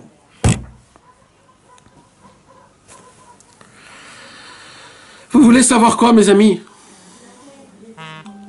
Le plus grand problème au monde, qui existe, il est écrit dans la Torah 2 fois. Dans le Chumash Vayikra et dans le Chumash Dvarim. Après les klalot. Vous savez, mes amis, dans la Torah, il y a écrit 2 fois les klalot. Les malédictions. Et à la fin des malédictions, dans les deux Sefer Torah, dans le Chumash Vayikra et dans le Chumash Dvarim, qu'est-ce qu'il y a écrit? Il y a beaucoup de gens qui se posent des questions. Pourquoi la Torah est obligée de donner des malédictions? Pourquoi j'ai besoin d'avoir des malédictions? En plus, les malédictions qui sont écrites là-bas, c'est des malédictions qui sont énormément difficiles, même à lire. Alors tu te poses la question, quoi, la Torah elle est aussi méchante? Alors à la fin, mes amis, qu'est-ce qu'il y a écrit? Là-bas, il y a écrit, tout ça c'est pourquoi? Tu sais pourquoi Hachem il te l'a fait? C'est juste pour que tu te soumets à moi. Akadosh Baruch Hu, il demande que de la soumission. Soumets-toi à moi. C'est tout ce qu'il faut. Si tu sais te soumettre, tu pourras appliquer Torah aux mitzvot. T'as pas besoin de souffrir. T'as pas besoin. Tout ce que je te fais montrer, c'est juste pour que tu aies peur, pour que tu puisses avoir de la crainte, pour que tu puisses comprendre qui tu es réellement par rapport à ce monde. Mais le problème, mes amis, c'est quoi l'argent? C'est tout l'inverse de la soumission. L'argent, c'est tu es très grand et tu es très fort. Dieu, il veut que de la soumission. Vous savez qu'est-ce qu'il dit là, Rabbi Nachman, mes amis? Il dit, Rabbi Nachman, un secret énorme. Il dit quoi? Et il dit, tant qu'on ne se soumet pas, on est dans un réel problème. Mais c'est qui ce fameux, ce héros de guerre? C'est qui ce maître de justice? C'est qui cet homme-là? La Gvoura, mes amis. Le Gibor. C'est qui le Gibor? Il dit Rabbi Avram ben Rabbi Nachman. C'est la Midatadine. C'est quand la Midatadine, elle descend dans le monde. C'est quand il y a une rigueur dans le monde qui descend, il dit Rabbi Avram ben Rabbi Nachman. Et il dit des fois, il y a des petites rigueurs. Ça, c'est quand le guerrier, il envoie un guerrier, un petit élève, un petit. Quand un homme, chas v'shalom, il a une petite maladie dans sa vie, alors sa vie, elle dégringole d'un coup. C'est une petite midatadine, c'est personnel. Et là, tu commences à faire tes chouvas, alors tu te soumets, tu t'abaisses, tu te rabaisses devant Hachem, tu dis pardon Hachem, pardon. Pourquoi? Parce que là, le justier, il est venu, et il m'a fait peur. Il m'a fait faire quelque chose dans ma vie qui m'a arrêté. Et là, j'ai compris que dans le ciel, on veut que je me soumets à la justice. Que je me soumets à la Torah. Que je me soumets à Hachem. Alors, des fois, Akadosh Baruch Hu, il t'envoie un problème. Des fois, c'est de l'argent. Des fois, c'est la famille. Des fois, c'est la santé, Ras Veshalom. C'est des petites midatadines. Mais dès que tu te soumets tout de suite, ça part le problème. Il y a écrit dans la Gemara Masechet Brachot, il y a une règle. La Gemara Masechet Brachot dit la règle, elle est simple. Elle est simple. Quand un homme, il souffre, s'il se soumet devant Hachem, tout de suite la souffrance, elle part. Tout de suite. Parce que toutes les souffrances, quoi que ça soit, pourquoi elle est venue? Quand un homme, il baisse la tête, il dit Hachem, je me soumets à toi. Je me soumets. Ani machnia et tatzmi. Je me soumets à toi complètement. Tout de suite, ces problèmes, ils partent. Parce que le but de la souffrance dans le monde, c'est parce qu'on a de l'ego énorme. C'est parce qu'on a de l'orgueil. C'est parce qu'on se prend pour des gens, pour des dieux. On se prend par des gens qui ont du pouvoir et de la force. Mais c'est faux tout ça. Il faut se soumettre à Hachem. Tout le kavod, il est pour Hachem. La gloire, elle est pour Hachem. Tout c'est que pour Hachem. Nous, on veut que servir à Kadosh Baruch Hu. Et c'est ça, mes amis, ce qui se passe. Mais des fois, c'est le Gibor lui-même qui vient faire le combat. Des fois, c'est le maître de guerre qui vient lui-même faire la justice. Et quand le maître de guerre, il vient faire la justice, mes amis, là, ça rigole pas. Quand le maître de la guerre, ce justicier là, je sais pas comment on dit là, celui qui veut mettre la justice dans le monde, quand lui il veut venir, quand lui il vient, quand c'est lui qui vient, ça fait très peur. Vous savez à quoi ça ressemble, mes amis? Ça ressemble au coronavirus. Ça, c'est le Gibor qui vient, ça. Ça, c'est le justicier, la Midatadine qui vient. Il dit, ah, vous voulez pas vous soumettre? Vous vous croyez très fort? Pas de problème. Alors, premièrement, on va tous vous enfermer dans des maisons. Plus de travail. Les gens qui gagnaient de l'argent, ils vont tous perdre de l'argent. Les gens qui vont avoir des problèmes, qui croient qu'ils ont investi, on va vous faire montrer qu'est-ce que c'est l'argent. La valeur de l'argent va baisser. Le monde va être complètement pris dans un tourbillon où on va plus savoir ce qui se passe. Le monde ne pourra plus vendre, ne pourra plus acheter. Plus d'import-export. Plus rien. Les gens qui croient qu'ils ont de l'argent, ils ont plus d'argent. Les gens qui croient qu'ils ont plus d'argent, ils en ont de l'argent. Le monde va être à l'envers. Des choses vont se passer dans le monde. Mais vous voulez savoir quoi? La pire des choses, c'est que malgré tout ça, on va continuer à vivre, on va continuer à manger, on va continuer à être bessimcha, on va dire mais c'est pas possible. Quoi, on vit sans argent, c'est pas possible. Et on va voir que c'est oui, c'est vrai, on peut. Et si on va pas comprendre, eh ben le confinement il va continuer et on va le prolonger encore et encore jusqu'à que vous allez comprendre. Quand le Gibor, quand le justicier il vient dans le monde, mes frères, c'est lui qui met la règle. C'est lui qui fait montrer c'est qui le plus fort. Il a fait montrer aux plus grands, les plus archi-milliardaires, il a fait montrer comment vous êtes rien. Après les docteurs. Parce que les docteurs aussi, ils habitent dans ce pays. Parce que le but de la docteur, c'est quoi? C'est aussi l'argent, tout est autour de l'argent. Combien de vendre, combien d'achats, quand on dévoile. Et là, les plus grands docteurs au monde, ils n'arrivent même pas à découvrir encore sur un virus qui est minuscule, comment l'arrêter? Mais c'est pas ça le plus absurde. Le plus absurde, c'est qu'en France, ils disent que ça, c'est bien. Et en Israël, ils disent ça, c'est pas bien. En Angleterre, ils disent ça, c'est comme ça. Et chacun, il te dit quelque chose d'autre. Ça fait un symptôme. Ça, c'est pas un symptôme. C'est 2 semaines. Un, il dit 70 jours. Vous êtes devenus tous fous. Vous nous avez tous rendus malades.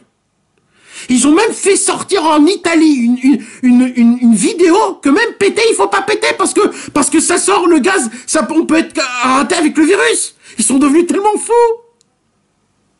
C'est devenu quelque chose de dingue. On ne sait plus quoi faire. On nous a pris. Ça, mes amis, c'est la Mida Tadine. Ça, c'est le Gibor. Ça, c'est quand le justicier vient dans le monde.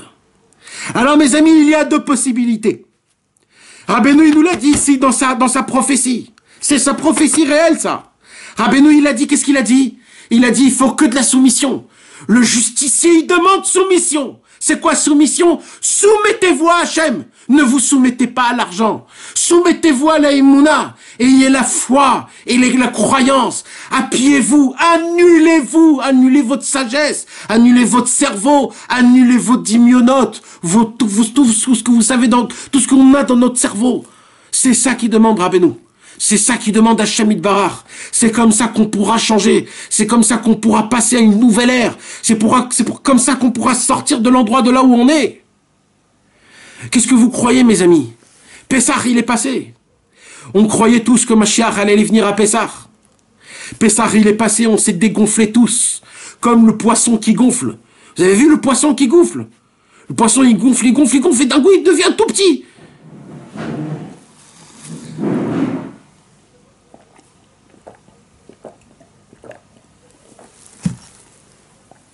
On s'est gonflé, et d'un coup on est devenu tout mou. On est devenu tout mou. On n'est plus rien, on n'est rien du tout. On n'arrive plus à toucher, à attraper quelque chose. On est là gros, on grossit à la maison, on n'arrête pas de bouffer. On tourne autour, on ne sait plus ce qui se passe avec nous. On est là avec nos enfants. Mais petit à petit, on commence à les apprécier. Petit à petit, on commence à être leurs copains. On commence à avoir des conversations qu'on n'a jamais eues avec nos enfants. On commence à entendre nos femmes. On commence à les écouter pour la première fois de notre vie. On commence à découvrir qu'en fait, nos femmes, ils sont énormément intéressantes. Nos enfants sont très intéressants. On commence à découvrir beaucoup de choses. On commence à changer. On commence à changer. Il y a des choses qui se passent en nous qui changent. Et ça, mes amis, c'est des choses qui se passent petit à petit. Mais ça, c'est à une condition. La soumission, se soumettre à Hachem, se soumettre à la Torah, à la Tfila, au Likuté Tfilot, au Tehilim, à Hitbodedout, à crier à Hachem, à l'attachement au Tzadik, au rapprochement au Tzadik. Il faut se soumettre. Celui qui se soumet, alors il y a une haftara, une promesse. La promesse de Rabbeinu, celui qui se soumet, le justicier ne va rien lui faire. La Midat Hadin ne peut rien faire. Parce qu'il ne demande que de la soumission. Mais là, mes amis, le problème, c'est quoi? C'est que là, mes amis, le justicier, il s'est dit, moi, j'en ai ras-le-bol. Moi, je vais directement vers le pays de la richesse, et comme ils ne veulent pas se soumettre, je vais les écraser tous. Je ne vais plus rien laisser de eux. Comme ça, il dit le justicier. Mais mes amis, comme le Baal Tfila, c'était un copain très de longue date du justicier. Alors le Baal Tfila, il a appelé le Baal Tfila, il s'est dit, je vais appeler un autre ami à moi. Et moi et mon ami, on va aller voir le justicier. C'est qui l'ami qu'il a appelé? Alors sans rentrer dans les détails, il a appelé le le Memouné à la Otsarot. Un jour, il y avait un roi avec une reine, qu'ils avaient une fille. Et cette fille-là, elle s'est mariée avec le justicier. Et ils ont eu un garçon exceptionnel. Et ce roi, il avait autour de lui des personnes. Il avait un Baal Tfila, c'était lui. Il avait le Gibor, le justicier. Il avait un poète. Il avait un sage. Il avait un ami. Et il avait aussi celui qui garde toute la richesse. Le chancelier, je ne sais pas comment on dit, le maître de trésor. Le trésorier. Le trésorier. Alors, le Baal Tfila, il s'est dit, je vais appeler le trésorier. Et moi et le trésorier, on va aller voir le justicier pour essayer de lui dire de ne pas écraser totalement le pays de la richesse. Parce que, viens, on attend un petit peu. Viens, on attend. Alors, qu'est-ce qui se passe? Le Baal Tfila, il va chercher le trésorier. Et il lui raconte comme quoi le justicier, il est en train d'aller dans le pays de la richesse pour l'anéantir. Alors, viens, on va aller lui parler, on va essayer de le raisonner, peut-être qu'il attend un petit peu. Ils sont allés tous les deux chez le justicier. Ah, comment ça va bien, etc. Qu'est-ce que tu fais? Il a dit, là, je suis dans le chemin pour conquérir le fameux pays, le pays de la richesse. Pourquoi? Il pose la question, le Baal Tfila. Le justicier, il dit, parce que t'as pas vu, ils ne veulent pas se soumettre. Ils veulent être toujours dans l'oseille. Ils veulent parler d'oseille tout le temps. Ils ont tout changé en oseille. La Torah, c'est devenu l'oseille. La Tfila, c'est devenu de l'oseille. Le monde, c'est devenu l'oseille. Tout, c'est devenu de l'oseille. L'important, c'est devenu de l'oseille. Quand tu veux bouger, c'est de l'oseille. C'est que de l'oseille et l'oseille et l'oseille. C'est toujours de l'argent et de l'argent. C'est partout que de l'argent. Et personne veut se soumettre. Ils connaissent tous la Torah. Ils connaissent tous les mitzvot. Ils connaissent tous tout. Mais ils veulent rester avec l'argent. Ils veulent plus se soumettre. Alors je vais les anéantir. Alors le Baal Tfila, avec le trésorier, il dit, mais tu sais, tu te rappelles, il y avait une histoire qui était pareille avec Avraham Avinu et Sodome et Gomorre. Avraham Avinu, Akadosh Baruch Hu, il a voulu tuer aussi Sodome et Gomorre. Tu te rappelles, c'est qui a fait Sodome et Gomorre? Le justicier dit, oui, c'est moi. C'est moi qui a fait Sodome et Gomorre. C'est moi qui l'ai anéanti. Et là, il lui dit, tu sais, Avraham Avinu, s'il aurait continué à prier encore et encore, ça se pourrait que Sodome et Gomorre ne serait pas anéantir. Viens, on essaye, viens, attends. Alors là, le justicier dit, tu sais quoi, je vais attendre un petit peu. Mais c'est pas une raison pour laquelle je fais un demi-tour. J'attends, je patiente. Comme ça, Rabbi Nachman, il raconte dans l'histoire. Vous savez qu'est-ce qu'il dit, Rabbi Avraham ben Rabbi Nachman? Dans le livre Chorma Udvuna, écoutez bien, mes amis, le secret une goutte des secrets parmi ça. Il dit Rabbi Avraham ben Rabbi Nachman un secret exceptionnel par rapport à ce qu'on vient de voir là. Il dit, vous savez là, qu'est-ce qu'on voit? On voit quoi là? On voit là que quand il y a la rigueur dans le monde, quand il y a la Midat Hadin dans le monde, quand elle descend dans le monde, elle est obligée de faire ce qu'elle a à faire. La seule possibilité pour être sauvé de la rigueur, pour être sauvé des problèmes, la seule possibilité, c'est la soumission à Hachem, l'annulation totale à Hachem. Et il dit, par contre, regardez ce qu'il raconte, il dit Rabbi Nachman. C'est qui est venu essayer de repousser le Midat Hadin? C'est la Baal Tfila et le trésorier. Il dit Rabbi Avraham ben Rabbi Nachman, c'est qui le Baal Tfila et le trésorier? Il dit, c'est la prière et la tzedaka. Il dit Rabbi Avraham ben Rabbi Nachman comme ça. Même la prière et même la tzedaka ne peut pas annuler la Midat Hadin. Peut pas annuler la rigueur. Elle peut juste le freiner. Elle peut le rendre patienter. Mais elle ne peut pas l'arrêter.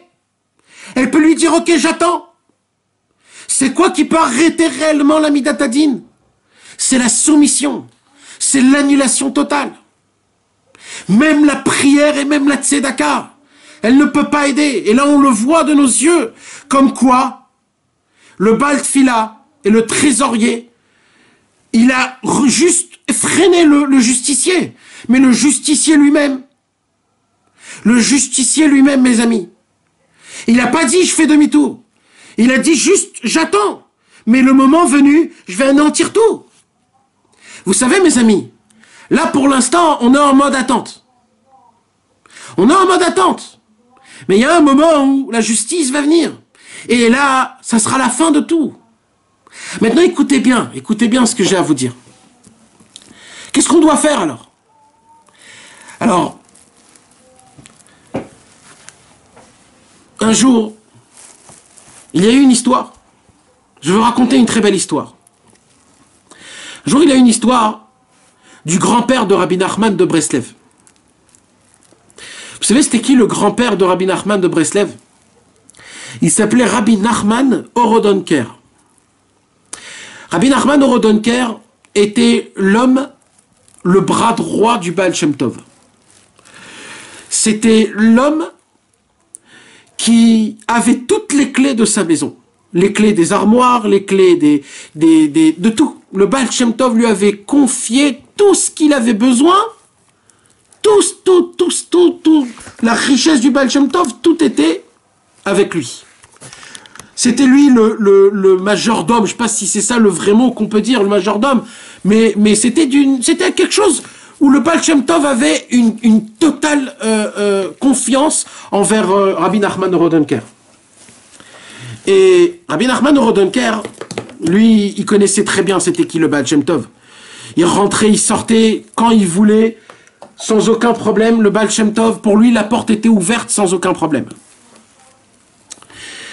Et un jour, le Baal Shem Tov, il était venu chez Rabbi Nachman Horodonker, chez lui à la maison. Et le Baal Shem Tov, il a commencé à étudier quelque chose de très très profond dans la maison de Rabbi Nachman Horodonker. Et il a commencé à approfondir dans des secrets, dans des choses que je ne sais pas. Et après quelques heures, il s'est remis. Et dès qu'il s'est remis, le Baal Shem Tov, il avait un minag. C'est pas un minag, c'est des choses que nous on ne peut pas comprendre. C'est les tzadikim. Eux, ils avaient de la connaissance. C'est qu'après qu'il faisait une aliyat neshama, après qu'il faisait monter son âme dans le ciel, quand il revenait, pour qu'il puisse se rétablir dans son corps, bien comme il faut, ne pas être complètement enlevé de spiritualité, de matérialité, alors il fumait de la pipe. Il fumait une pipe. Maintenant, le Baal Shem Tov, il avait une pipe qui était très très spéciale, qui était faite avec des schémas de Kabbalah et des grandeurs très spéciales. C'était une pipe qui était très spéciale, qui était longue jusqu'à par terre. Alors, dès que Rabbi Nachman Horodonker, il a vu que le Baal Shem Tov, il commence un petit peu à se remettre à soi-même et à revenir dans son corps, vite il a compris que le Baal Shem Tov, il a besoin de sa pipe. Alors, vite, qu'est-ce qu'il fait le Rabbi Nachman Horodonker? Il apporte la pipe au Baal Shem Tov. Et Rabbi Nachman Horodonker prend du tabac et il s'allonge par terre, parce que la pipe du Baal Shem Tov était longue jusqu'au par terre. Il s'allonge par terre totalement, à plat ventre, et comme ça il met le tabac dans la pipe, avec une ferveur, avec un enthousiasme, avec une peur, et avec vraiment avec comme si qu'il était en train de faire les kétoret au Beth Amikdash. Mamash, comme ça. Parce que pour lui, pour Rabbi Nachman Horodonker, pour lui d'allumer la pipe du Baal Shem Tov, c'était comme si de faire les encens au Beth Amikdash. C'était exactement pareil. D'ailleurs, c'était comme ça. C'est sûr que c'était comme ça. Parce que le Baal Shem Tov, lui, il faisait pas des choses qui n'avaient pas de choses importantes. Maintenant, nous, on n'a pas le droit, parce que nous, on n'est rien. Nous, on comprend pas. Nous, on sait pas servir Hachem avec des choses comme ça. Donc, nous, on n'a pas besoin de ces choses-là. Mais des tzadikim, comme le Baal Shem Tov, eux, ils avaient un travail dans ça. Maintenant, écoutez bien. En plein milieu que Rabbi Nachman Horodonker, il est en train d'allumer la pipe du Baal Shem Tov. Qui rentre? Sa sœur. La sœur de Rabbi Nachman Horodonker. Maintenant, vous savez que la sœur de Rabbi Nachman Horodonker, c'était une tzadékette énorme. Énorme. On raconte sur elle, à l'époque, les filles, il y a 300 ans, il se mariait à l'âge de 13 ans. Mais elle s'est mariée à l'âge de 20 ans. Pourquoi? Parce que elle voyait toutes les fautes de tout le monde dans le front.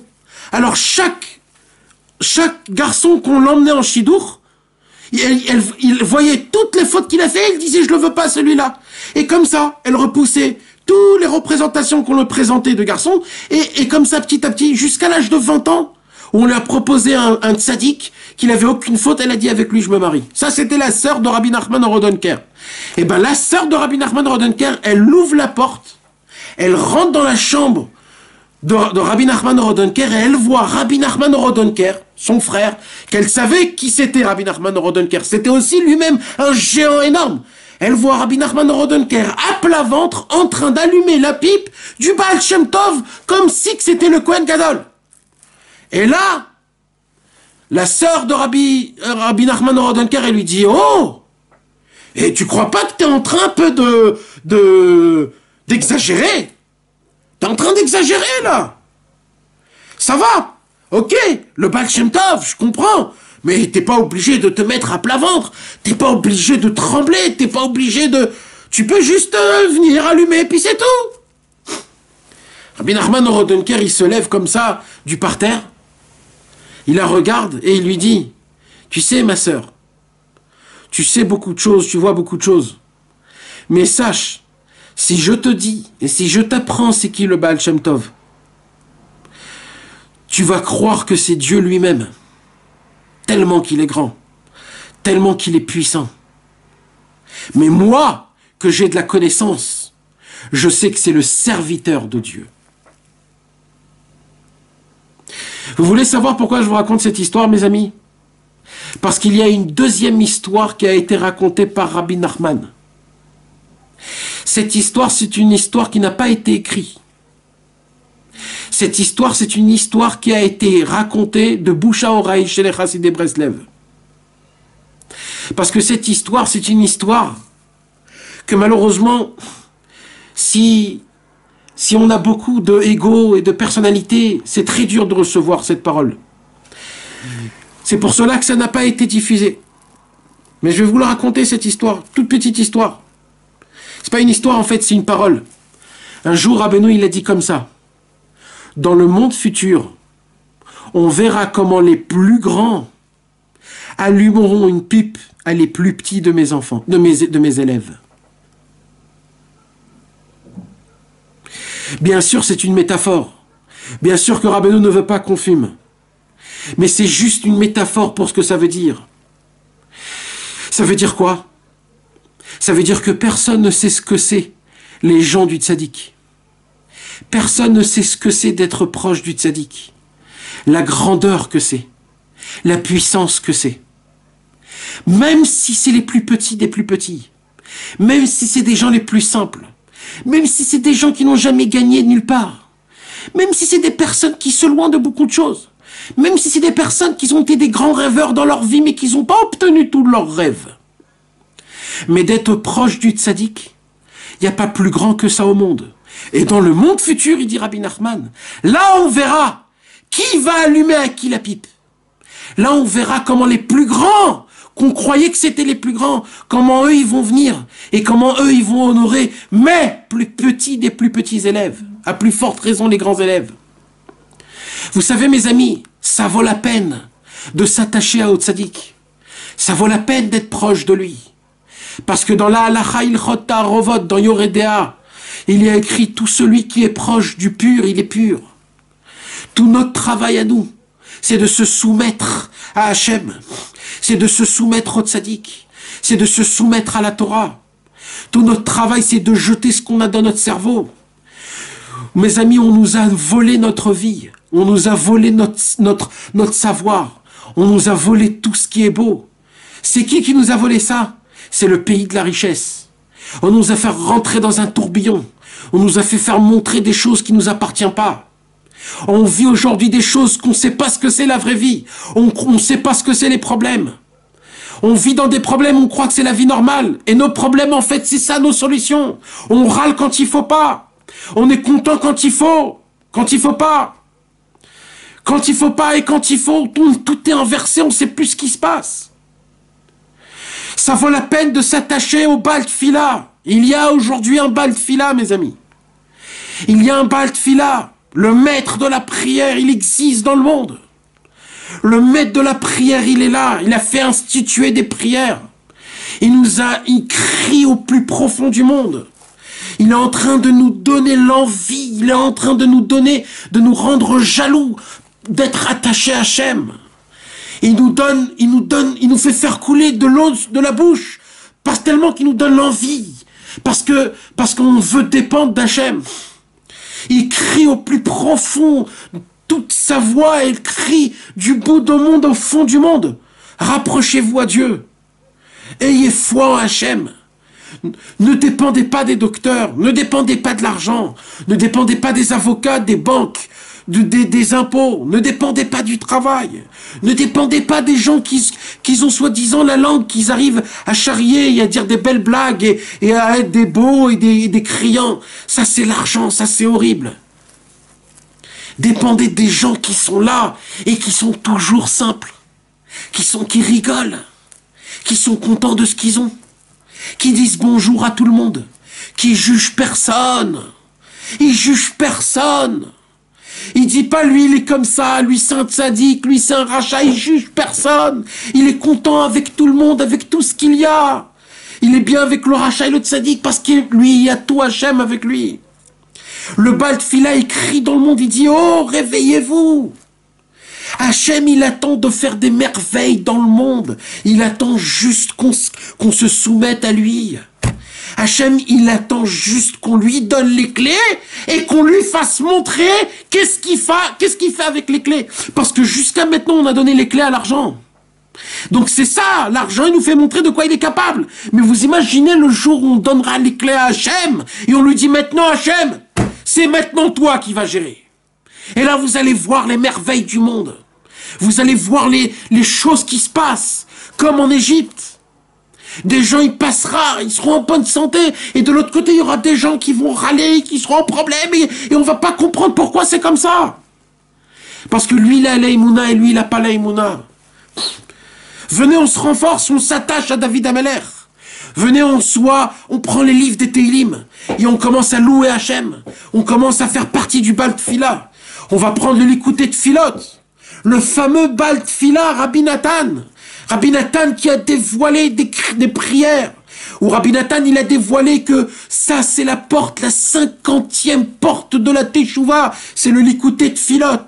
Le Likuté de Philot, c'est la Teshuvah de Hachem Yitbarach.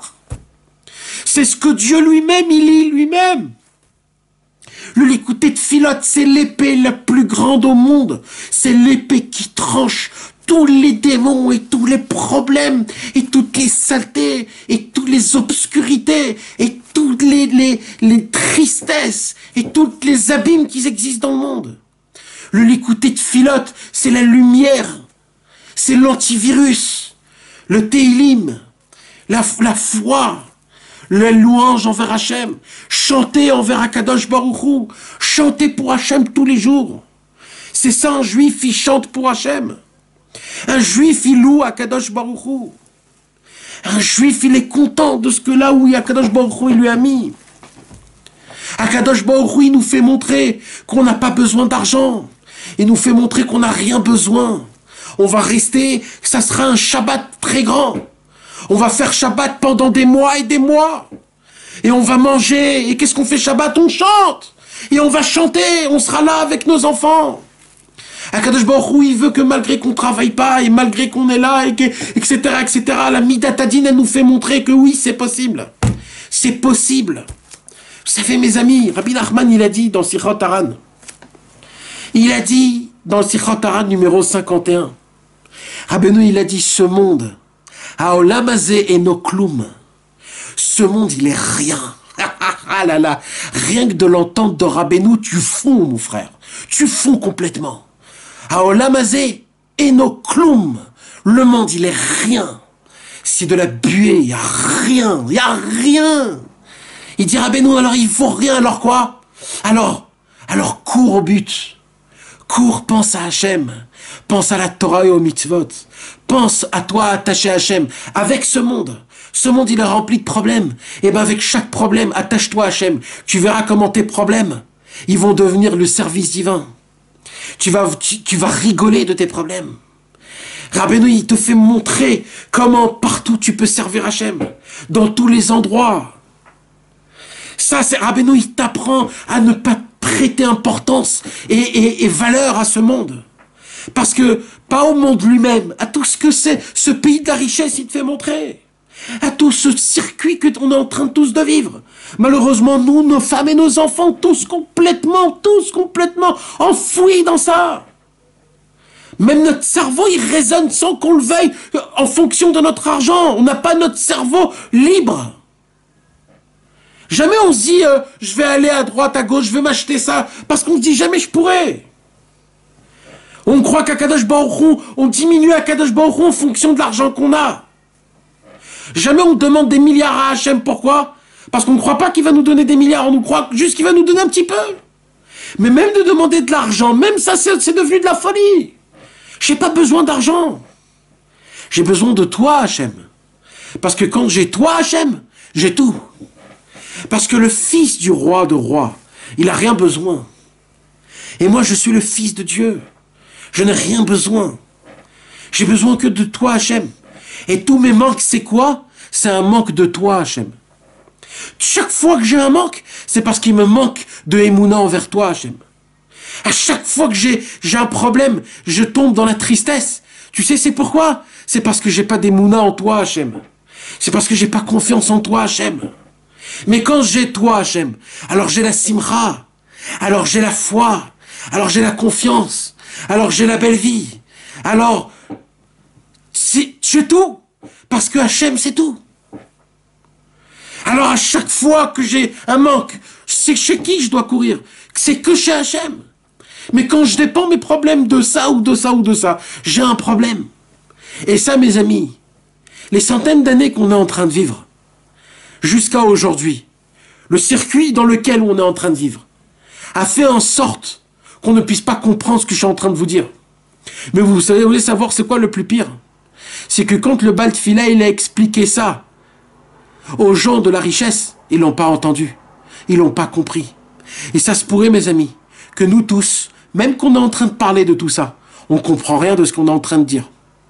Et même le message, nous-mêmes, on ne le comprend pas. Pourquoi? Parce qu'on est encore dans cette histoire d'argent.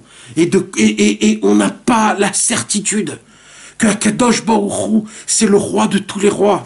Et que la seule soumission qu'on doit se soumettre, c'est pas de se soumettre à l'argent, c'est pas de se soumettre à ce monde, c'est pas de se soumettre au ta'avot, c'est pas de se soumettre au Yetzerara, à l'orgueil, aux honneurs, à tout ce qu'il y a, c'est de se soumettre au l'écouter de Philot, au Teilim, au Tzadik, au Tzadikim, à la Torah, à la Tfila, à Ouman Rosh Hashanah, à Idbodedut, à la Simcha. Ça, là-bas, tu vas te soumettre. Là-bas, tu vas te soumettre. Tu vas pas te soumettre dans les endroits là où tu es toute la journée. Le travail. Toute la journée, on travaille comme des esclaves. Mais vous comprenez, vous savez dans quoi on est. Mais on travaille toute la journée, des 8 heures et des 12 heures par jour. Mais qu'est-ce que vous croyez? Qu'il n'y a pas plus pire que ça dans le monde. Et nous, on prend ça comme un kiff. Mais c'est très grave. On a perdu la raison. Aujourd'hui, on ne sait plus quoi faire. On ne sait plus quoi faire. On n'a plus au travail, on ne sait plus quoi faire. On a perdu raison sans travail. Mais normalement, on devrait être aujourd'hui rempli, dépassé. Pourquoi? Parce que tous mes rêves que j'ai rêvés de toute ma vie, c'est maintenant que je dois les appliquer. Puisque maintenant, j'ai tout le temps au monde. Je suis en confinement. Donc tous mes rêves, je dois les appliquer maintenant. Et justement, maintenant, j'ai plus rien à faire. Pourquoi j'ai plus rien à faire? Parce que je sais plus quoi faire. Parce qu'on m'a habitué à être un esclave. Parce qu'on m'a habitué à être un homme qui raisonne comme un animal. Vous avez déjà vu, mes amis, comment c'est une vache? Toute la journée, elle mâche. Toute la journée, elle mâche. Toute la journée, elle croit qu'elle va mourir de faim. Toute la journée, elle tourne après les herbes. Peut-être il y a une herbe qui est meilleure, peut-être une autre qui est meilleure. Et toute la journée, on est comme ça. On nous a enlevé le travail, on ne sait plus quoi faire. On ne sait plus quoi faire. Mais normalement, on devrait être dépassé. Aller dormir tôt, comme un vrai chassid Breslev. Se lever chatzot. On peut. Il n'y a plus d'excuses. Se lever chatzot. Et c'est s'asseoir par terre. Faire tikkun chatzot. Lire du l'écouter de filote. Faire itbodedut à 1h30 du matin. Parler à Hachem. On n'entend rien. Le monde, il devient un peu plus pur. Il n'y a plus ras shalom des mauvaises choses. Le monde, il est tout enfermé chez lui à la maison. C'est quelque chose qu'on ne peut pas s'imaginer. La pureté qu'il y a dans le monde aujourd'hui, jamais il y a une pureté pareille. Ça fait des années qu'il n'y a jamais une pureté pareille. C'est beaucoup plus facile de servir Hachem aujourd'hui. Tous les jours. Sachez, mes amis, un jour, ça va s'arrêter. Et là, vous allez dire, oh là là là là là là, comment j'ai pas pu faire? Comment j'ai pas terminé ce livre? Comment j'ai pas terminé le livre des qualités? Le Chaye Moharan, le Likutei Moharan, comment je l'ai pas terminé? J'avais 2 mois à la maison sans rien foutre. Comment j'ai pas terminé les 6 frères Rabbeinu? Comment j'ai pas terminé tous les jours les Teilim? Comment je pouvais lire tellement le Midrash sur la paracha, sur les Teilim? Mais on est là, on se pavade. On se pavade sur Internet, sur ça, et on entend à droite à gauche, et on parle, et lui et l'autre. Et lui et l'autre. Et malheureusement, il y a des juifs et des juifs, ras veshalom, qui tombent et qui meurent. Vous savez, mes amis, on dit dans la Gemara, il y a écrit, c'est toujours les premiers qui meurent, c'est eux les tzadikim. Combien on a entendu des juifs orthodoxes, et même pas orthodoxes, en France, en Amérique, partout. Des endroits, des personnes, que malheureusement, ils sont partis de ce monde-ci, ras veshalom, de dire qu'eux, ils ne se sont pas soumis, ras veshalom. Eux, ils sont partis pour nous garder à nous. C'est ça qu'il faut se dire. Mais mes amis, nous aujourd'hui, si nous, on ne se soumet pas à Hachem, à la Torah, si on ne commence pas réellement à vivre réellement comme des vrais béné Israël, comme Moshe Rabbeinu quand il est rentré en Égypte, il a dit les gars, on sort ce soir. Et ben les mecs, ils sont sortis. Ils sont sortis. Il y a eu un paquet qui ne sont pas sortis. Il y a eu un paquet, il n'y a plus rien de eux.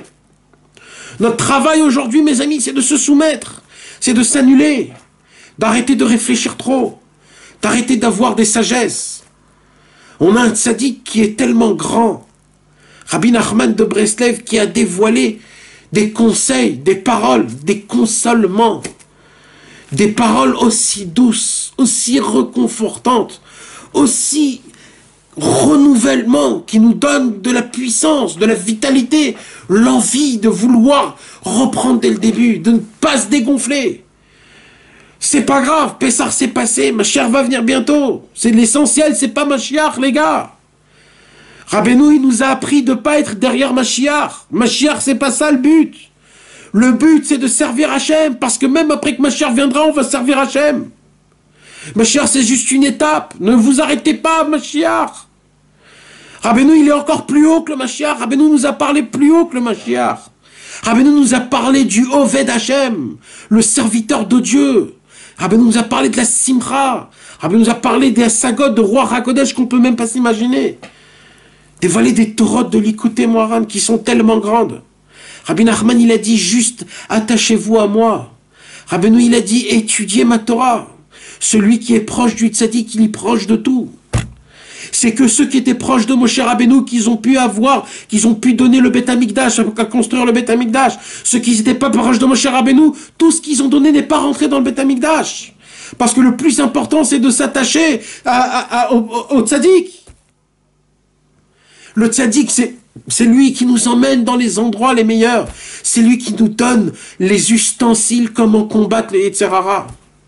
Vous savez, mes amis, il y a écrit dans la Gemara que tous les jours, le Yetzer Hara, il se renouvelle. Tous les jours, le Yetzer Hara, il a une nouvelle arme. Une nouvelle arme.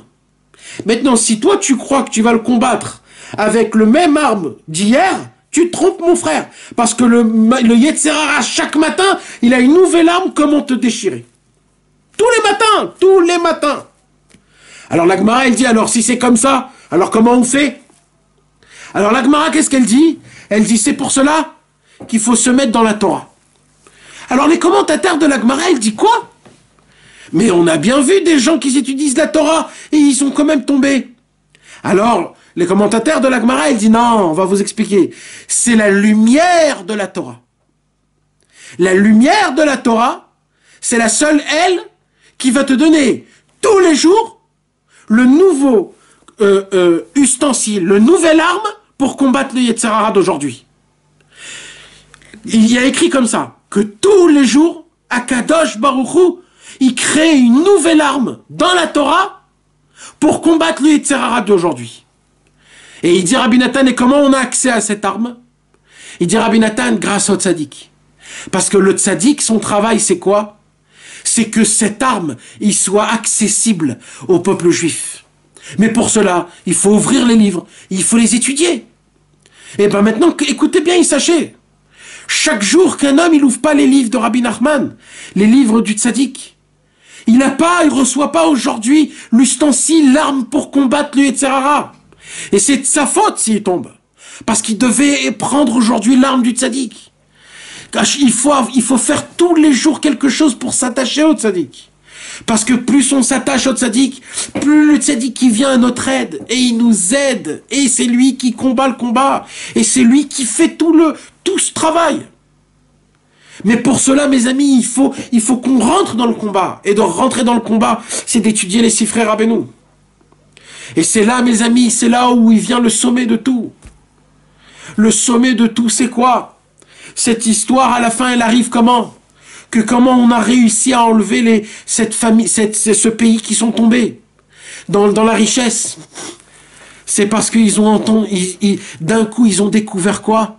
Ils ont senti leur odeur. Le tzaddik, il a fait en sorte. Le tzaddik, il a fait en sorte que eux, ils ont senti leur puanteur. Et quand ils ont senti leur puanteur, ils ont compris combien l'argent ça puait. Et ils ont eu honte. Il dit Rabbi Nathan, plus tu lis le Likutei Tfilot, plus tu lis le Likutei Moharan, plus tu sens combien tu pues. Plus tu commences à te connaître, plus tu commences à voir, et là tu fais tes chouvas. Les gens, ils demandent, comment vous faites, vous les Breslev, vous n'avez pas de rave, etc., etc., comment vous faites?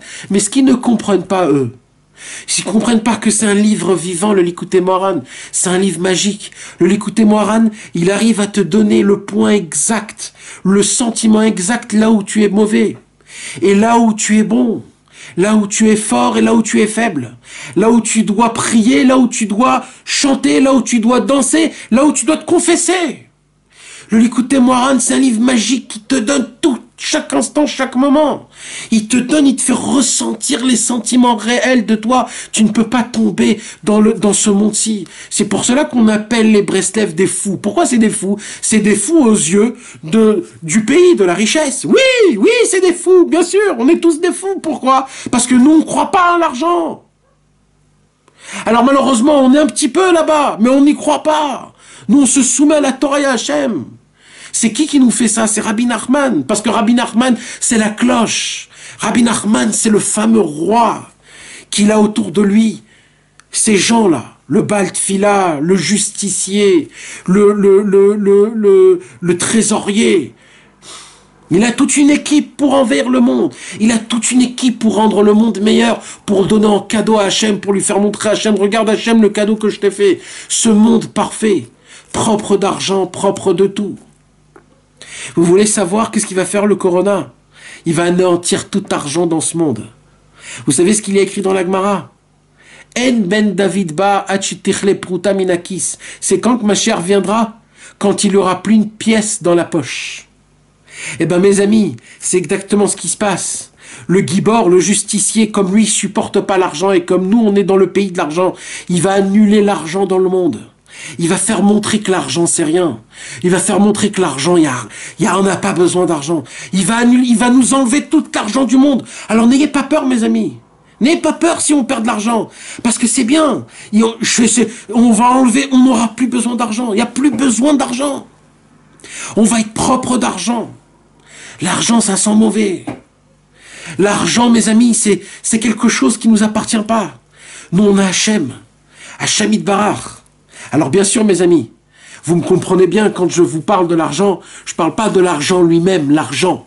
Je parle de ce qu'on fait autour de l'argent aujourd'hui. Parce que bien sûr que l'argent, quelque part, dans la Torah, c'est important. Mais juste d'une manière simple. Nous, on l'a pris très très grand. Nous, on a fait de ça comme si c'était tout. Non, il y a une importance. Il y a la mitzvah de Maaser, de Tzedaka, comme je l'ai dit tout à l'heure. Mais pas plus que ça. Ça veut dire, c'est pas tout ça. On ne dépend pas que de ça. Aujourd'hui, les gens, tu poses des questions, tu parles, tout ce qui se passe dans leur vie dépend de l'argent. L'humeur, s'ils rigolent pas, le travail, la femme, les enfants, tout dépend de leur argent. S'ils ont beaucoup d'argent, ils sont contents, sinon ils n'en ont pas. Comment on peut vivre des choses comme ça? On peut pas vivre comme ça. Le Mashiach, mes amis, ne peut pas venir dans le pays de l'argent, parce que le Mashiach, mes amis, il n'aura rien à dire à des gens. Nous, on veut de l'argent. Nous, on veut que le Mashiach nous donne des combines dans la banque. Comment faire pour gagner ici, pour gratter un peu là et ça. Les gens, c'est ça qu'ils veulent entendre. Les gens, c'est ça. Comment on peut gagner, comment on peut investir. Mais si le Mashiach, il vient, il va leur parler du but. Il va leur parler de comment y aller dans la forêt, de ne pas avoir un contact avec ce monde-ci, pas prêter importance à ce qui se passe, dépendre totalement d'Akadosh Baruch Hu. Les gens, ils vont dire, mais t'es fou. Donc le Mashiach, il dit à quoi ça sert de venir et de prendre pour un fou? Alors Rabbeinu, il a fait le sale travail. Rabbeinu, il a dit, c'est moi, je vais me prendre tout dans la tête.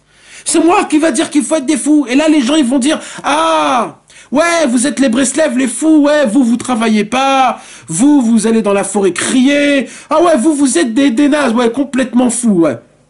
Rabbeinu, il a dit, ok, si c'est comme ça, mais il faut le crier dans le monde, mes amis. Le moment est venu. Hachem nous a mis dans une situation où on est obligé de servir Hachem. Hachem nous a mis dans une situation où de servir Hachem, c'est hyper facile. Tu pries chez toi à la maison, tu as juste besoin de prendre des livres, de chanter, de danser avec tes enfants, tous les jours, de leur parler d'Hachem à tes enfants, de parler à toi-même, de te réveiller, de penser à des choses que tu n'avais pas l'habitude de penser, d'essayer de te réveiller. Et là, tu vas avoir une nouvelle vie. Tu vas te soumettre à Hachem et tu verras c'est quoi une vie comme ça. Et là, tu pourras être parti du bal de Fila. Rabbi Nachman, il a dit, celui qui va écouter mes conseils, celui qui va me suivre, c'est quelque chose qu'on ne peut pas s'imaginer. Je vais vous rappeler, mes amis, et je vais terminer avec ça, avec une histoire exceptionnelle. Jamais oublier cette histoire, mes amis. Jamais oublier cette histoire. Quand Rabbi Nathan, il est parti marier son fils. Il est parti marier son fils. Et dans le chemin, il y avait des gens qui faisaient partie de la controverse contre Rabbi Nathan. Et il y avait des gens, des chassidim, des juifs, qui l'attendaient. Ils se sont cachés dans la forêt pour attendre Rabbi Nathan. Rabbi Nathan avec toute sa famille pour marier son fils. Il attendait avec des matraques, avec des coups de bâton, avec des pierres pour le tuer, parce que c'était un Breslev. Et dans le chemin, ils sont venus. Et quand il est venu, il est descendu. Et ils sont descendus. Il a commencé à préparer son fils. Ils ont commencé à lui jeter des pierres et des gens, ils sont venus avec des coups de matraque pour tuer Rabbi Nathan le jour du mariage de son fils. Pour tuer son fils le jour de son mariage parce que c'était un Breslev. Et là, tous les gens du mariage se sont éparpillés, il y a eu balagan, tout le monde est parti, ils se sont sauvés. Et après quelques heures, les gens ils sont partis, ça s'est arrangé, les gens ils sont revenus, et là ils disent, où il est Rabbi Nathan?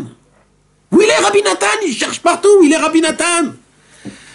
Ils ont commencé à chercher, et là ils sont allés dans la forêt, Rabbi Nathan, Rabbi Nathan. Et là d'un coup ils entendent une voix, ils entendent un homme.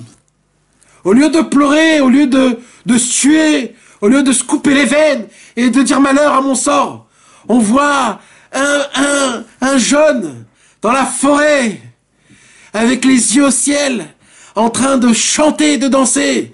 Gdulatenu vetifartenu yegale Mashiach tzidkenu Gdulatenu vetifartenu. C'est quoi ces mots là, mes amis? C'est quoi ces mots? Gdulatenu vetifartenu, notre grandeur et notre splendide. Yégalé Mashiach Tzidkenu, ça sera que Mashiach qui va dévoiler c'est quoi un chassid Breslev. Ça sera que Mashiach qui va le dévoiler.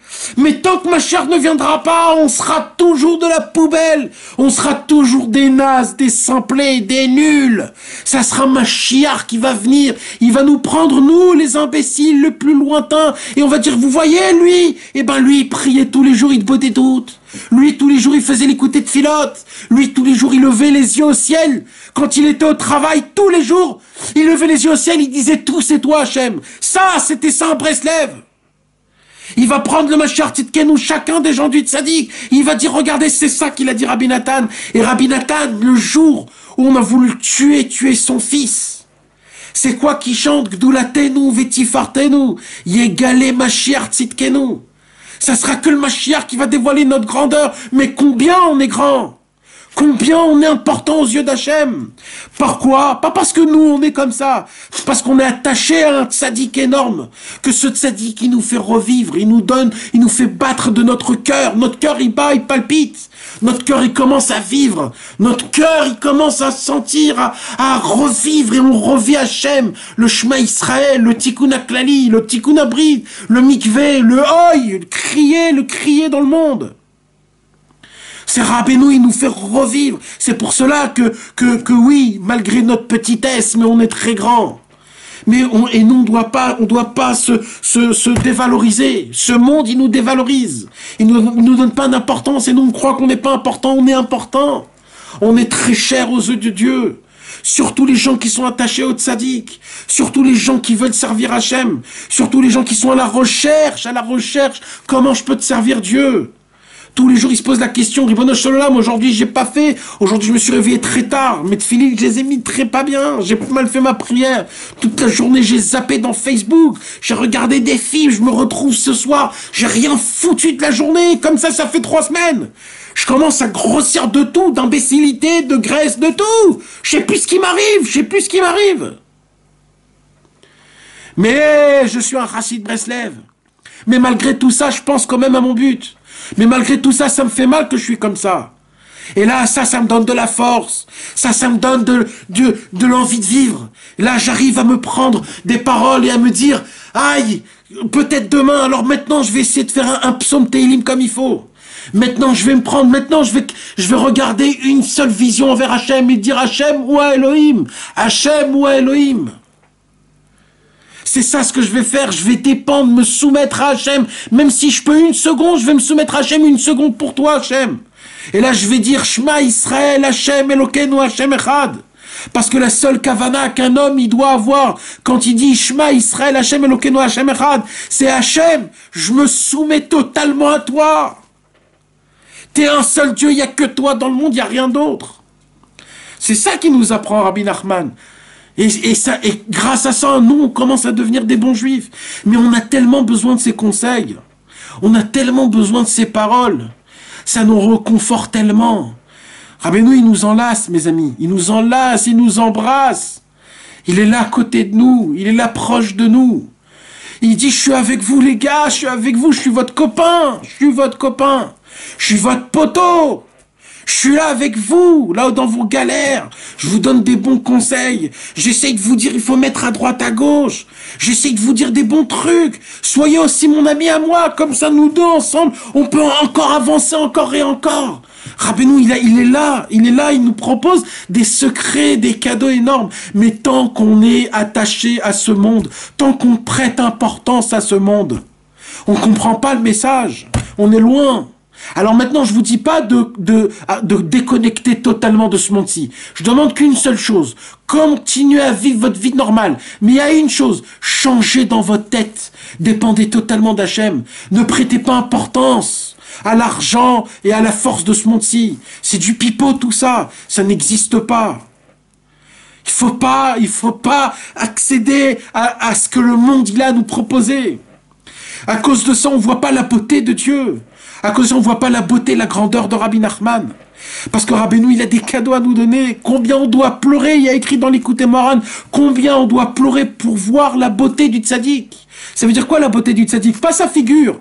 Mais combien ses conseils, ils sont énormes. Un homme, il peut ouvrir l'Écoute Moran et dire, écoute, je comprends rien. Ça, lui, il voit rien, lui, il voit pas la beauté du tzaddik. Il dit, Rabbeinu, il faut prier pour voir la beauté du tzaddik, parce que quelle beauté le tzaddik, il en a. Ouvrez Torah 67 de la deuxième partie du Likutei Moharan. Regardez, qu'est-ce qu'il y a écrit là-bas? Le tzaddik, c'est la beauté, c'est la grandeur, c'est la splendeur, c'est des mots et des mots et des mots qu'il dit. Et nous, on peut le découvrir dans Likutei Moharan, on peut le découvrir dans les conseils. Rabbi Israël, il a fait ce travail dans Ibé Anachal. Dans Ibé Anachal, Rabbi Israël, il a pris les parties qui sont d'une manière les plus consondées de chaque point, comment il touche par rapport au tzaddik.